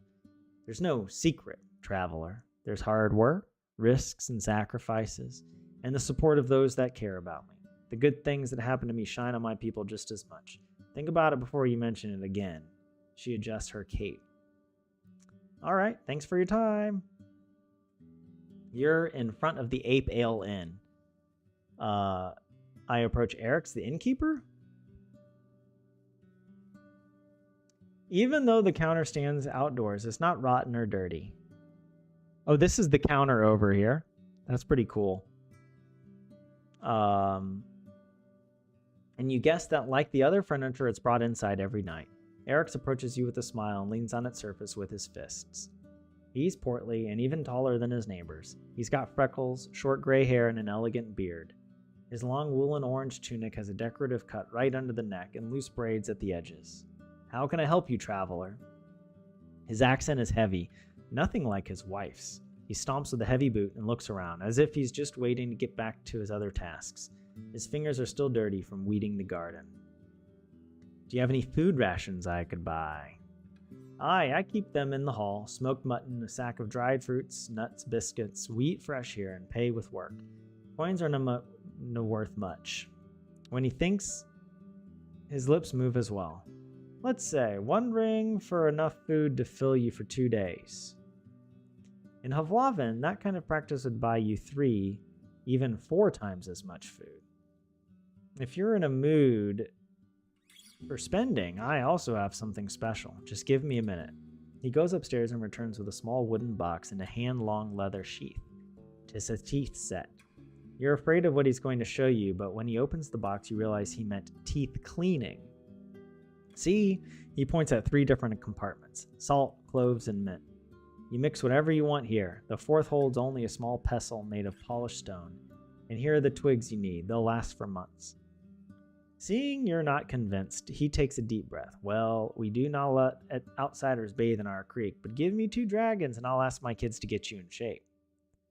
You'll get a tub with soap and rose oil, and they'll wash your clothes in water. I'll cook you something nice as much as you can eat. Show me those rations first. A set to help you keep your teeth clean. I like that. Oral hygiene is very important. All right, I'll buy it. Someone dreams of healthier smile. He rubs his hands. But before you take it, he puts the box in front of you. I've got the hazelnut twigs in the sheath, but can replace them in a time. Wait, what taste are you looking for? Let's go with oak.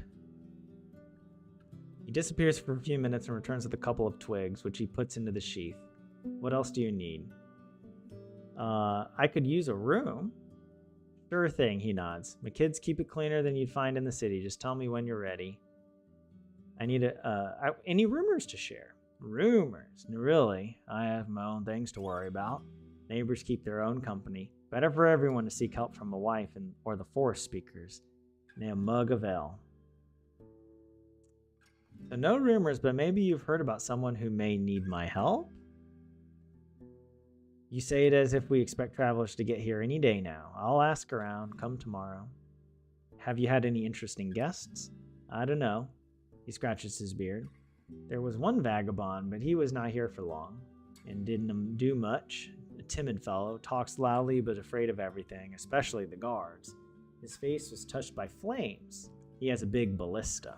He says this word with a strange accent, smirking. And a large bird is his beast of burden. I do not know what to say, he shrugs. He went south and is most likely gone. That's the guy that we met. With the burnt forehead. Alright, let's get some rations. I don't really need dinner because my food is full. I could just go for the food rations.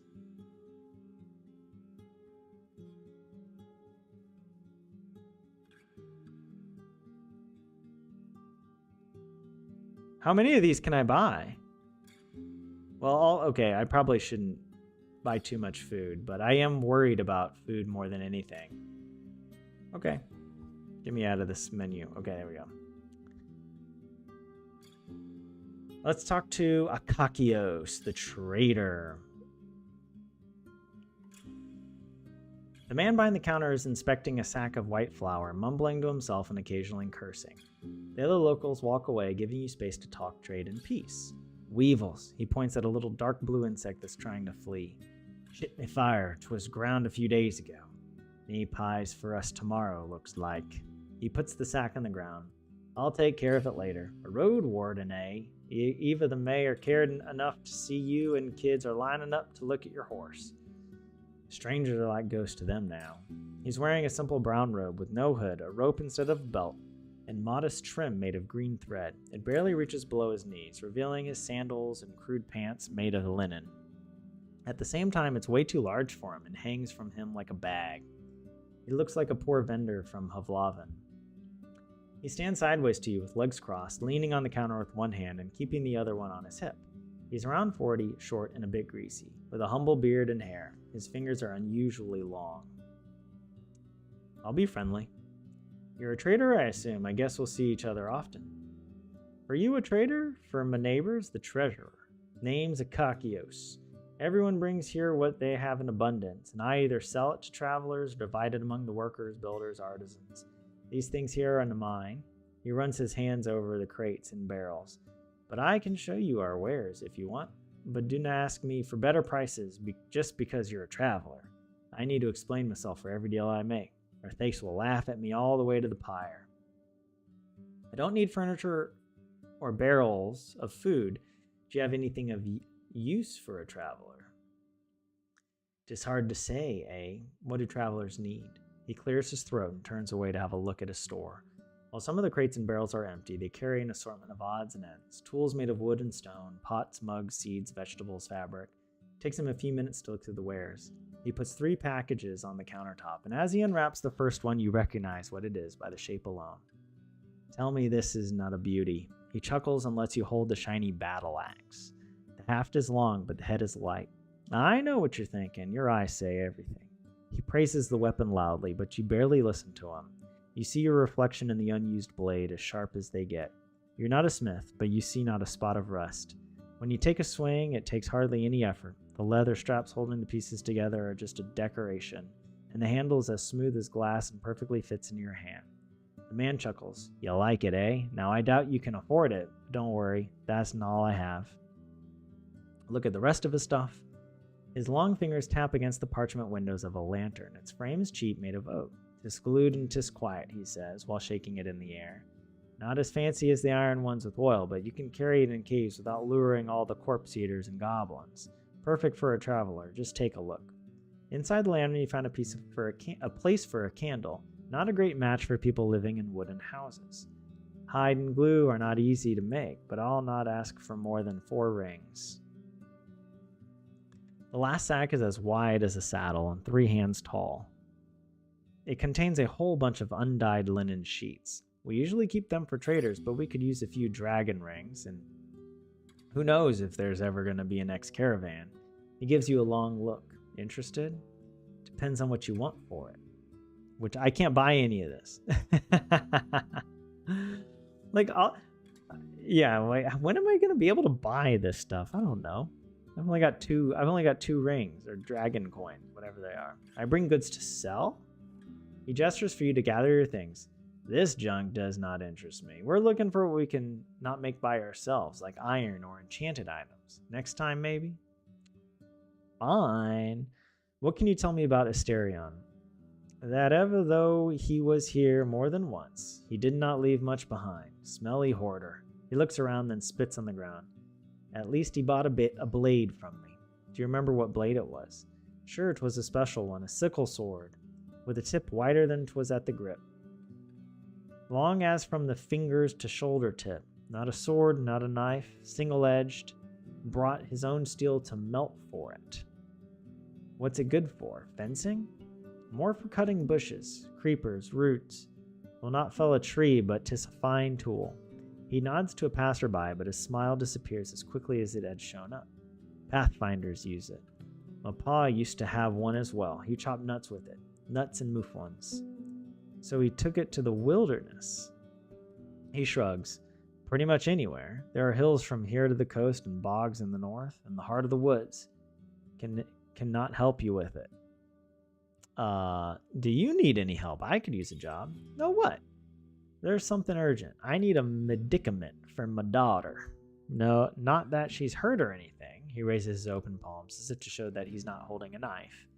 She's a teen, wants to start hunting in the woods. I cannot teach her much, but I'd sleep better with her having a healing potion.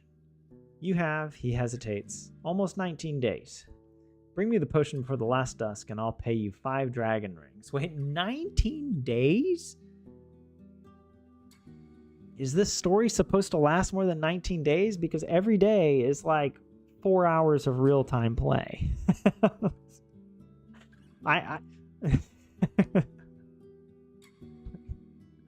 That's man. Where can I find such a potion? I can think of 2 places. The safer bet is beyond Old Pagos on the mountain of the crazy monks. Crazy and boring. More boring than a mouflon, but they often brew with pneumonia. Pneuma. They brew with pneuma, not pneumonia. That's a different... You can also head south, east of the crossroads behind Pelt to the north. I have not been there myself, but you'll find a dolmen there. As old as the city is, and this. He reaches for his clinking pouch and pulls out a massive iron key. It's meant to open some secret passage there. She didn't want to take the stall after you. A strong elixir would be worth more than 5 coins. How do you know about that secret? Fine, I'll look for it. Wait, what? She didn't want to take the stall after you. Nay, but that's fine. She hates me. 'Tis better for her to take after her mother. Your daughter hates you? His low voice sounds like grunting. Since you have to know, our laws make me admit I was a wife-beater. And by my own deeds, I've lost my family. My daughter has a new father now, and I'm not allowed to marry again. As he starts to speak faster, he also wags his finger at you. But I'd never touch my girl. Keeping her safe is the right thing to do. Never if it does not make things right. A strong elixir would be worth more than 5 coins. Well now, 'tis all I can pay. He spreads his arms. I do not sculpt you stupid. The dragons I get here belong to the village. 5 is fair pay, and I'll mention to all the neighbors how helpful you are. He takes a deep breath and adjusts his robe, still sweating. How do you know about that secret? From a merchant. She's from south of Hag Hills. I was meant to pass the key to her friend, but he never showed up. And you've just been keeping this key at your side ever since? I kept it with my trinkets and coins, that's all. We were planning to go there for years, but just one of those things that you talk about, not do it. His brief laughter turns to a cough. Fine, I'll look for it. New entry, Merchant's Medicament. I'm kind of curious about this. Wait, if I come over, is it in the journal?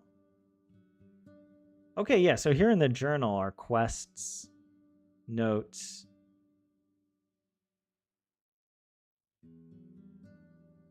Oh wow, there are a bunch of quests. No completed quests. Explore the peninsula, a new life. Oh man. Find the Roadwarden. The Eastern Path. So wait,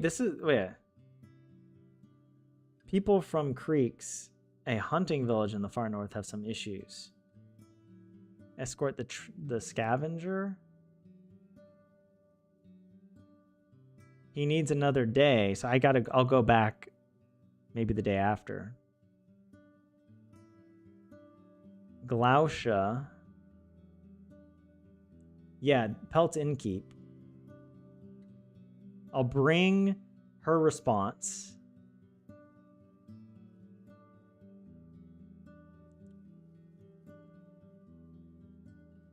The secret chamber of a dolmen somewhere on the southern road.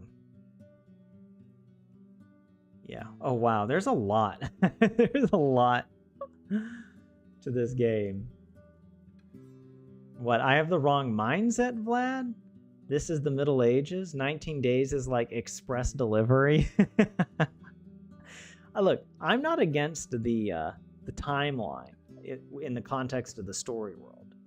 I'm just worried about my commitment to the game. Like, I don't know how long I want to play, but hold on. Okay, wait, I need another quick break. Get some water.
All right. About the potion.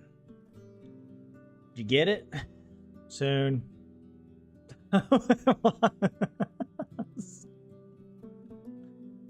I guess that's the option that I select after I go and get it and come back. It's like, it's kind of funny that it's already available and I can All right. Let's go. Okay, we already talked to Thace, Erix, and Akakios. Let's leave. You're wandering through the village. A couple of older people are gossiping with excitement while they grind grains with millstones. A young man is reprimanding a little girl who had dropped and shattered a clay bowl. I head to Bion, the tailor. I go to the local priests. I go to the main square. I'll go to Bion. How about that? You follow the guard's directions and reach the whitewashed building standing on the western bank, next to a small garden of flowers and herbs. It's well kept and clean with a plain beaten front yard and parts covered with sand. Through the open windows, you catch a glance of the furniture made of smooth, almost shiny wood with hints of dark, cherry-like red, decorated with carvings of plants. A woman in her 40s sitting on a wooden bench. The table is covered with fabrics, threads, and needles made of bone and iron. She's sewing a long sleeve to what's going to become a blue tunic. Her movements are quick and confident. Her brown, wavy, shoulder-length hair is tied into a wreath-like braid, but other than that, her clothes are simple and inconspicuous. She doesn't have a left leg, but you don't notice any cane. You observe her for a moment until, without sparing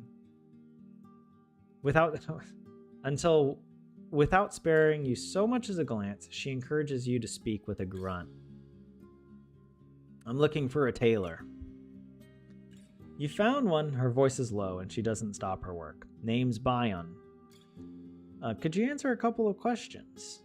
The boredom in her voice is palpable. I'm not a bard. My gambeson needs some work. You take it off and point at a few abrasions. The woman follows your finger patiently. I take from 2 to 5 dragon rings for fixing jackets, but you will not get anything more from this one. To get it truly strong for longer, I need it to be made of better materials, like spider silk. Tell me more about spider silk. 'Tis a silk made by spiders. I meet her eyes. She's the first one to break the silence. The large ones, they used to spin webs, is stronger than thread. But my neighbors do not walk to the woods no more. It's just getting harder and harder to get any silk. Let me think about it. Your jacket is already as good as it can get. In 15 minutes your clothes will get patched and tidy. The outfit needs no work. Gambison enchantment. Ooh, okay. Well, find your own silk to get a better price. Okay. What about, wait, I'm in a new set of clothes. She stops her work and looks at you briefly. I can tell. You don't hear even a hint of mockery. But that's a lot of work, and I don't take my work lightly. If I were to give you anything, people would see it. And I'll not let you show them some rags.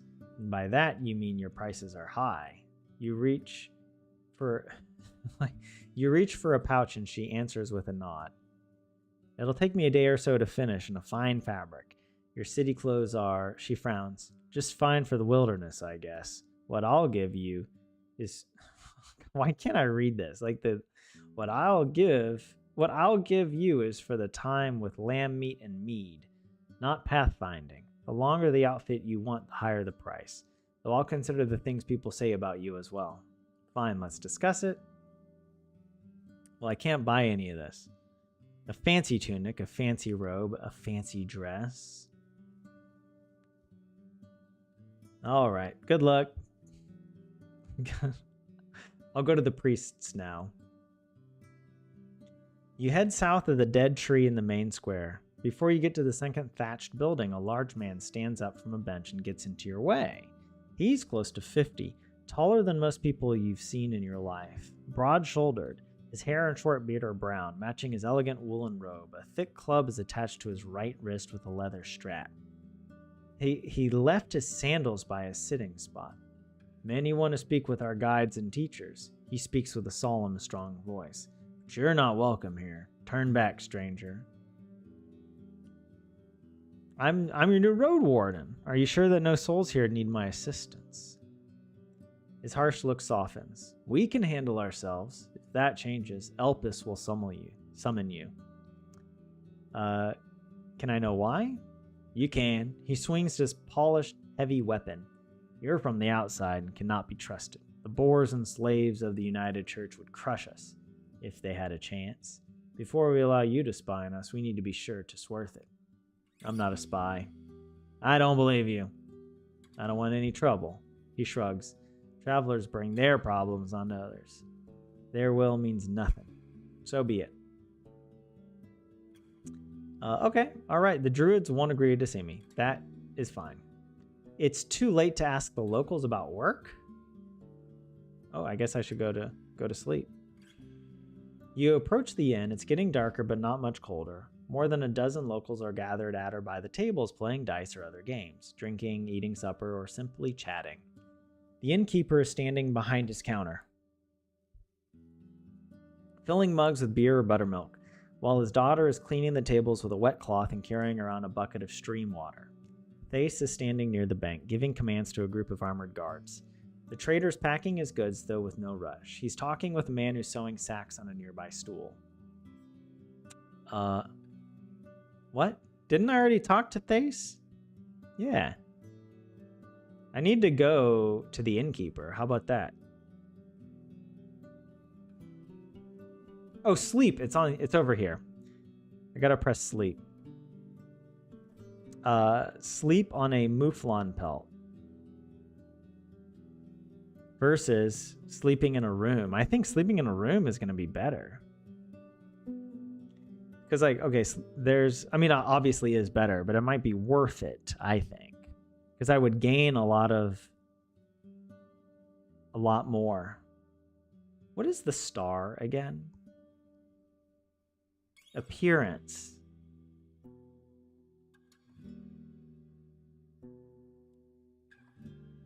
There's a lot of noise outside, and you can sense a heavy, unpleasant smell coming from the cauldron. At least the fur is fluffy, and you can cover yourself with your blanket. Your own room with a comfy bed, a locked door, and a lot of space. You'll also get a large breakfast, a wash tub with water, and soap and cleaning for your shoes and underwear. Is it worth it to pay the rent? Because I'm not in bad condition, you know? I'm going to sleep outside. I'm just going to rough it. Whatever. Your first sleep ends, but your usual 1-hour break is instantly disrupted by noise. You stand up, walk to the window, and see the reason for the commotion. A group of workers is just outside the inn, drinking and laughing. Eric's the innkeeper is also among them. You could join them, but if you do so, you won't get a good sleep tonight. And after such a long day, you may end up exhausted.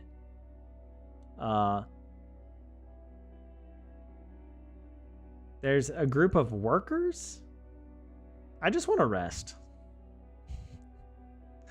During your time in Havlavin, you learned how to ignore drunken crowds. You can relax and return to your routine. I sharpen my blade and go back to sleep. Yeah.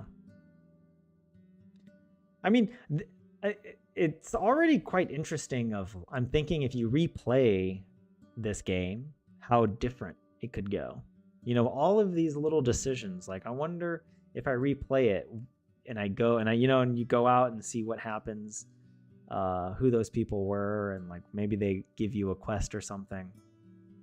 But I also don't want to overdo the completionist approach right now. I just kind of want to advance the story and not try to talk to every single person, activate every quest. It gets to be overwhelming for me. So let's continue. It's warm here, but the mouflon skin allows your back to rest a bit. You wake up a couple of times during the night. The smell of the cooked stew fuels your hunger, and the staff returns to the room once every hour or so to stir the pot. You wake up early but leave the building to check up on Duskrunner and give it water from the creek. The innkeeper's sitting near the door, from time to time carrying out another bowl with either stew or gruel. Thace is nowhere to be seen. I ask a guard to look for the mayor. Thace spares you but a harsh glance. Yes? Oh, thank you for your time. Where's the mayor? I just wanted to say thank you for your time. Because it's like, yeah. Did someone contact you about work for me? That's good. Very much so. Ask for Timo. Are we in Finland? Timo. She's usually at the creek, just outside the southern wall, doing laundry. So, I don't know, you guys, do you know any Finnish women named Timo? I only know men named Timo. She wants to find herself a husband. There's not much in it for you unless you'll be here for the marriage rites, but it'll make her happier. All right, thanks. Okay, I leave the square. How about that? I look for Timo, the washwoman.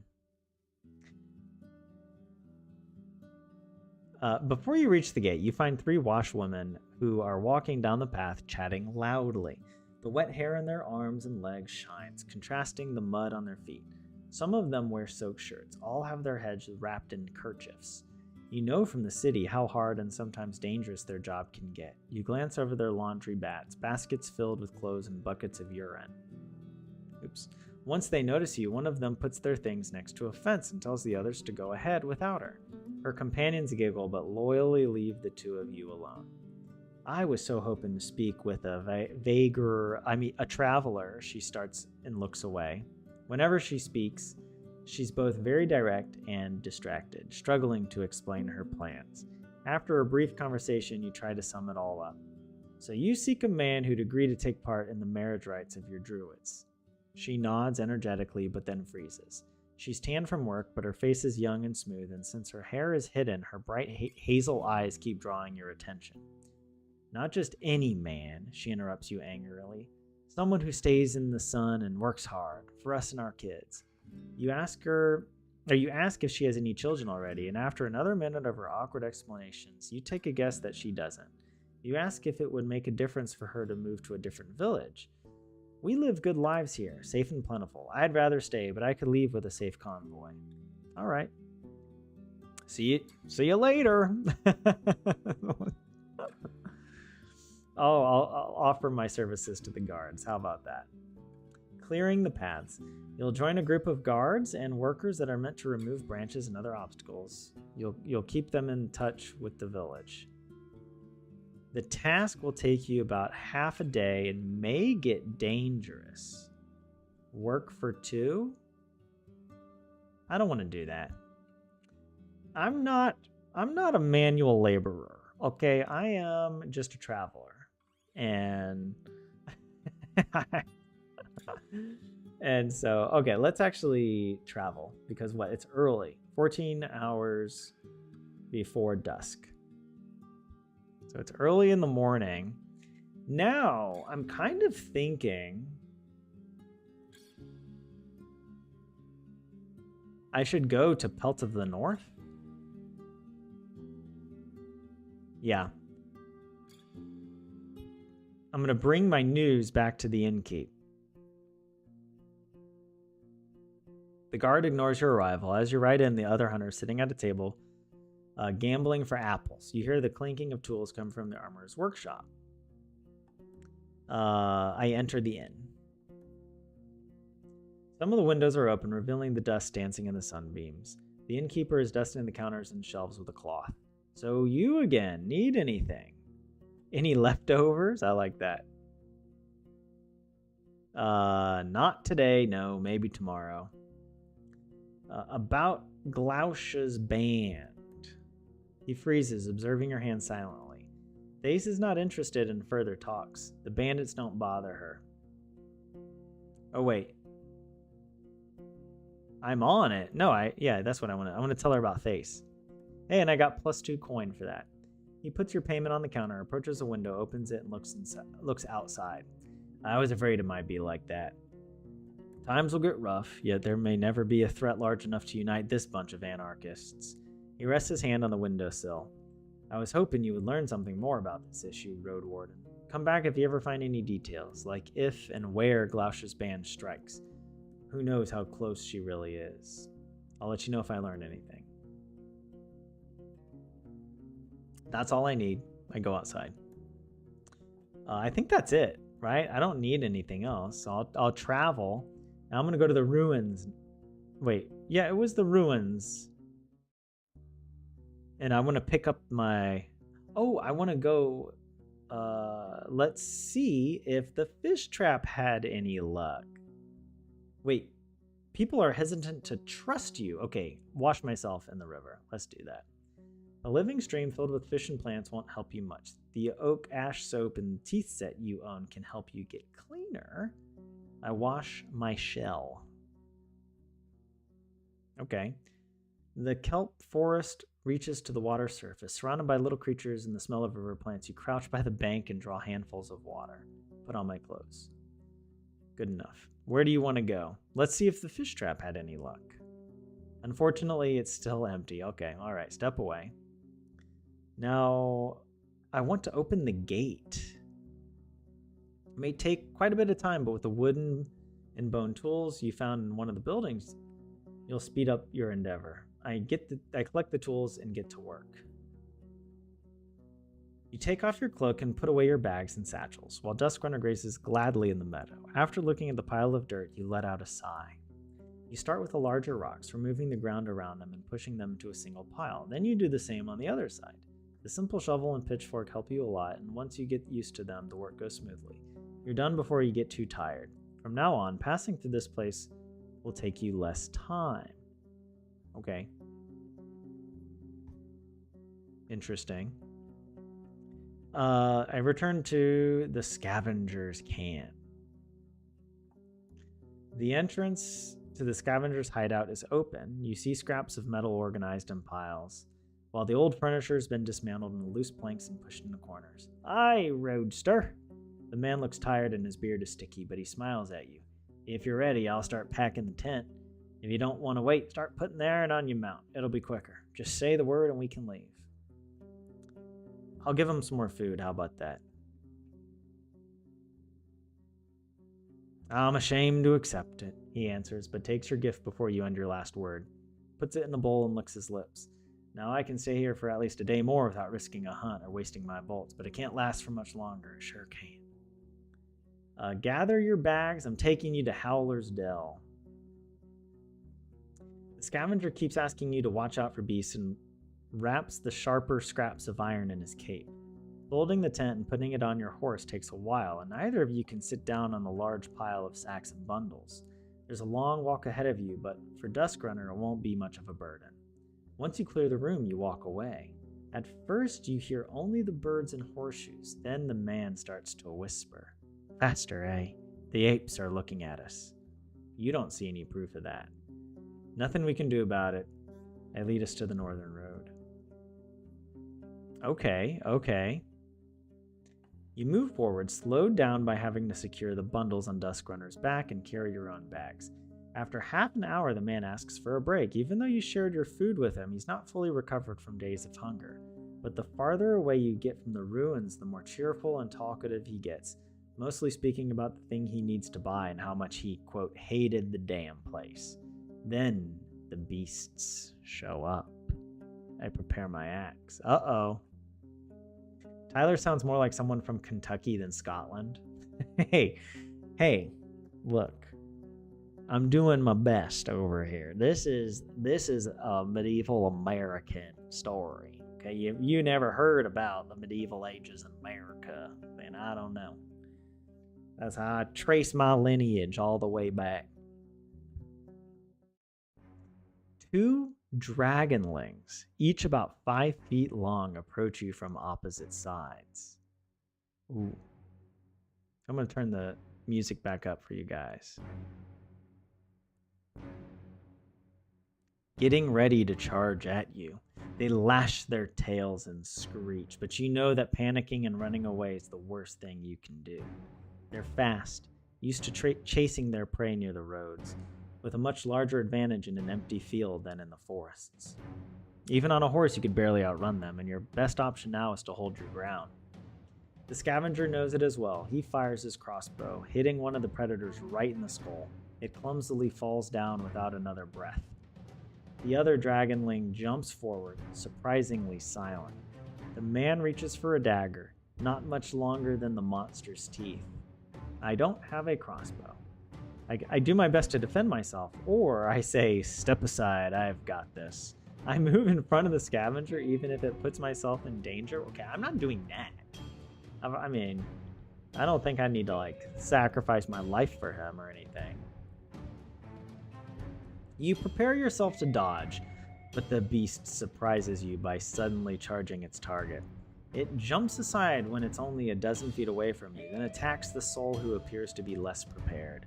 You mean the one with the crossbow?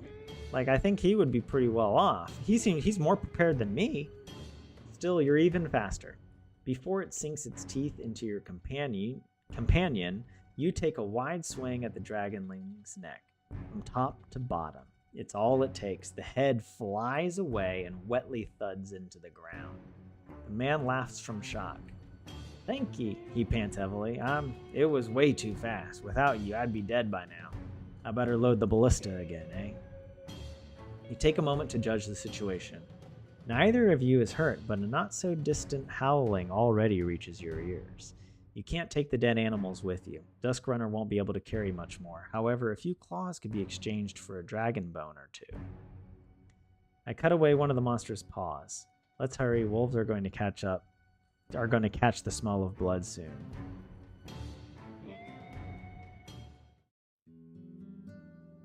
A dragon paw.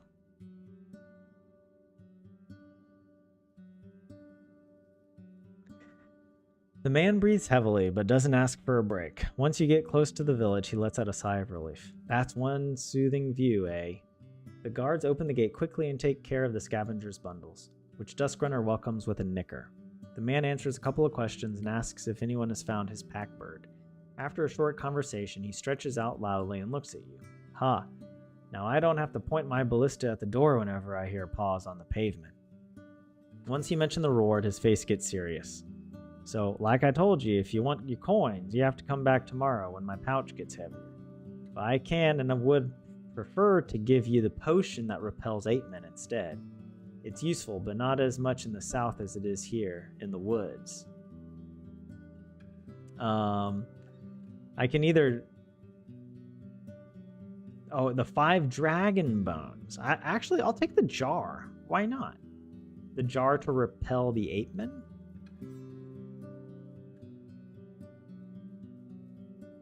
I'm glad. He unpacks a large jar made of clay. I'm not gonna lie, Roadster, it's pure troll urine, he chuckles. Don't ask me how I got it, eh? If you want to scare off some 8 men, use it before they see ya. Trolls eat them all the time, so they'll stay away for as long as they can. You imagine that you can feel the warmth of the jar. Well, I won't miss it. I'll be here for at least a couple of days. You'll find me around if you need me. After all my recent camping, I'm going to spend a few hours kissing this nice strong wall. He starts to laugh and walks away, waving goodbye. I pack the jar and make sure it won't spill in my bag. Oh, that would not be a good...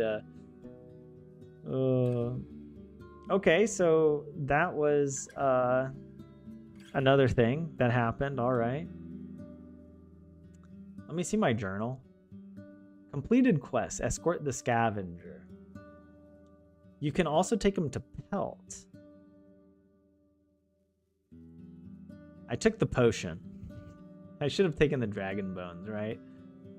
Oh man. There's so much still to do. Where's Oh yeah, and I have this is nice. It shows me all of the humans that I've like talked to, or the main ones. Oh wow. This is cool. We have a bestiary. Oh my goodness. Saurians. Oh yeah, these were the weird monkey creatures or ape creatures.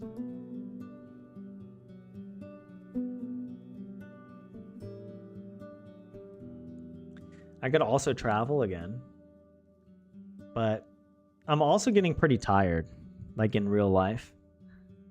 So I might actually wrap up the stream here because I'm just like, oh, I can't. I feel like I'm not I'm not able to read at the moment.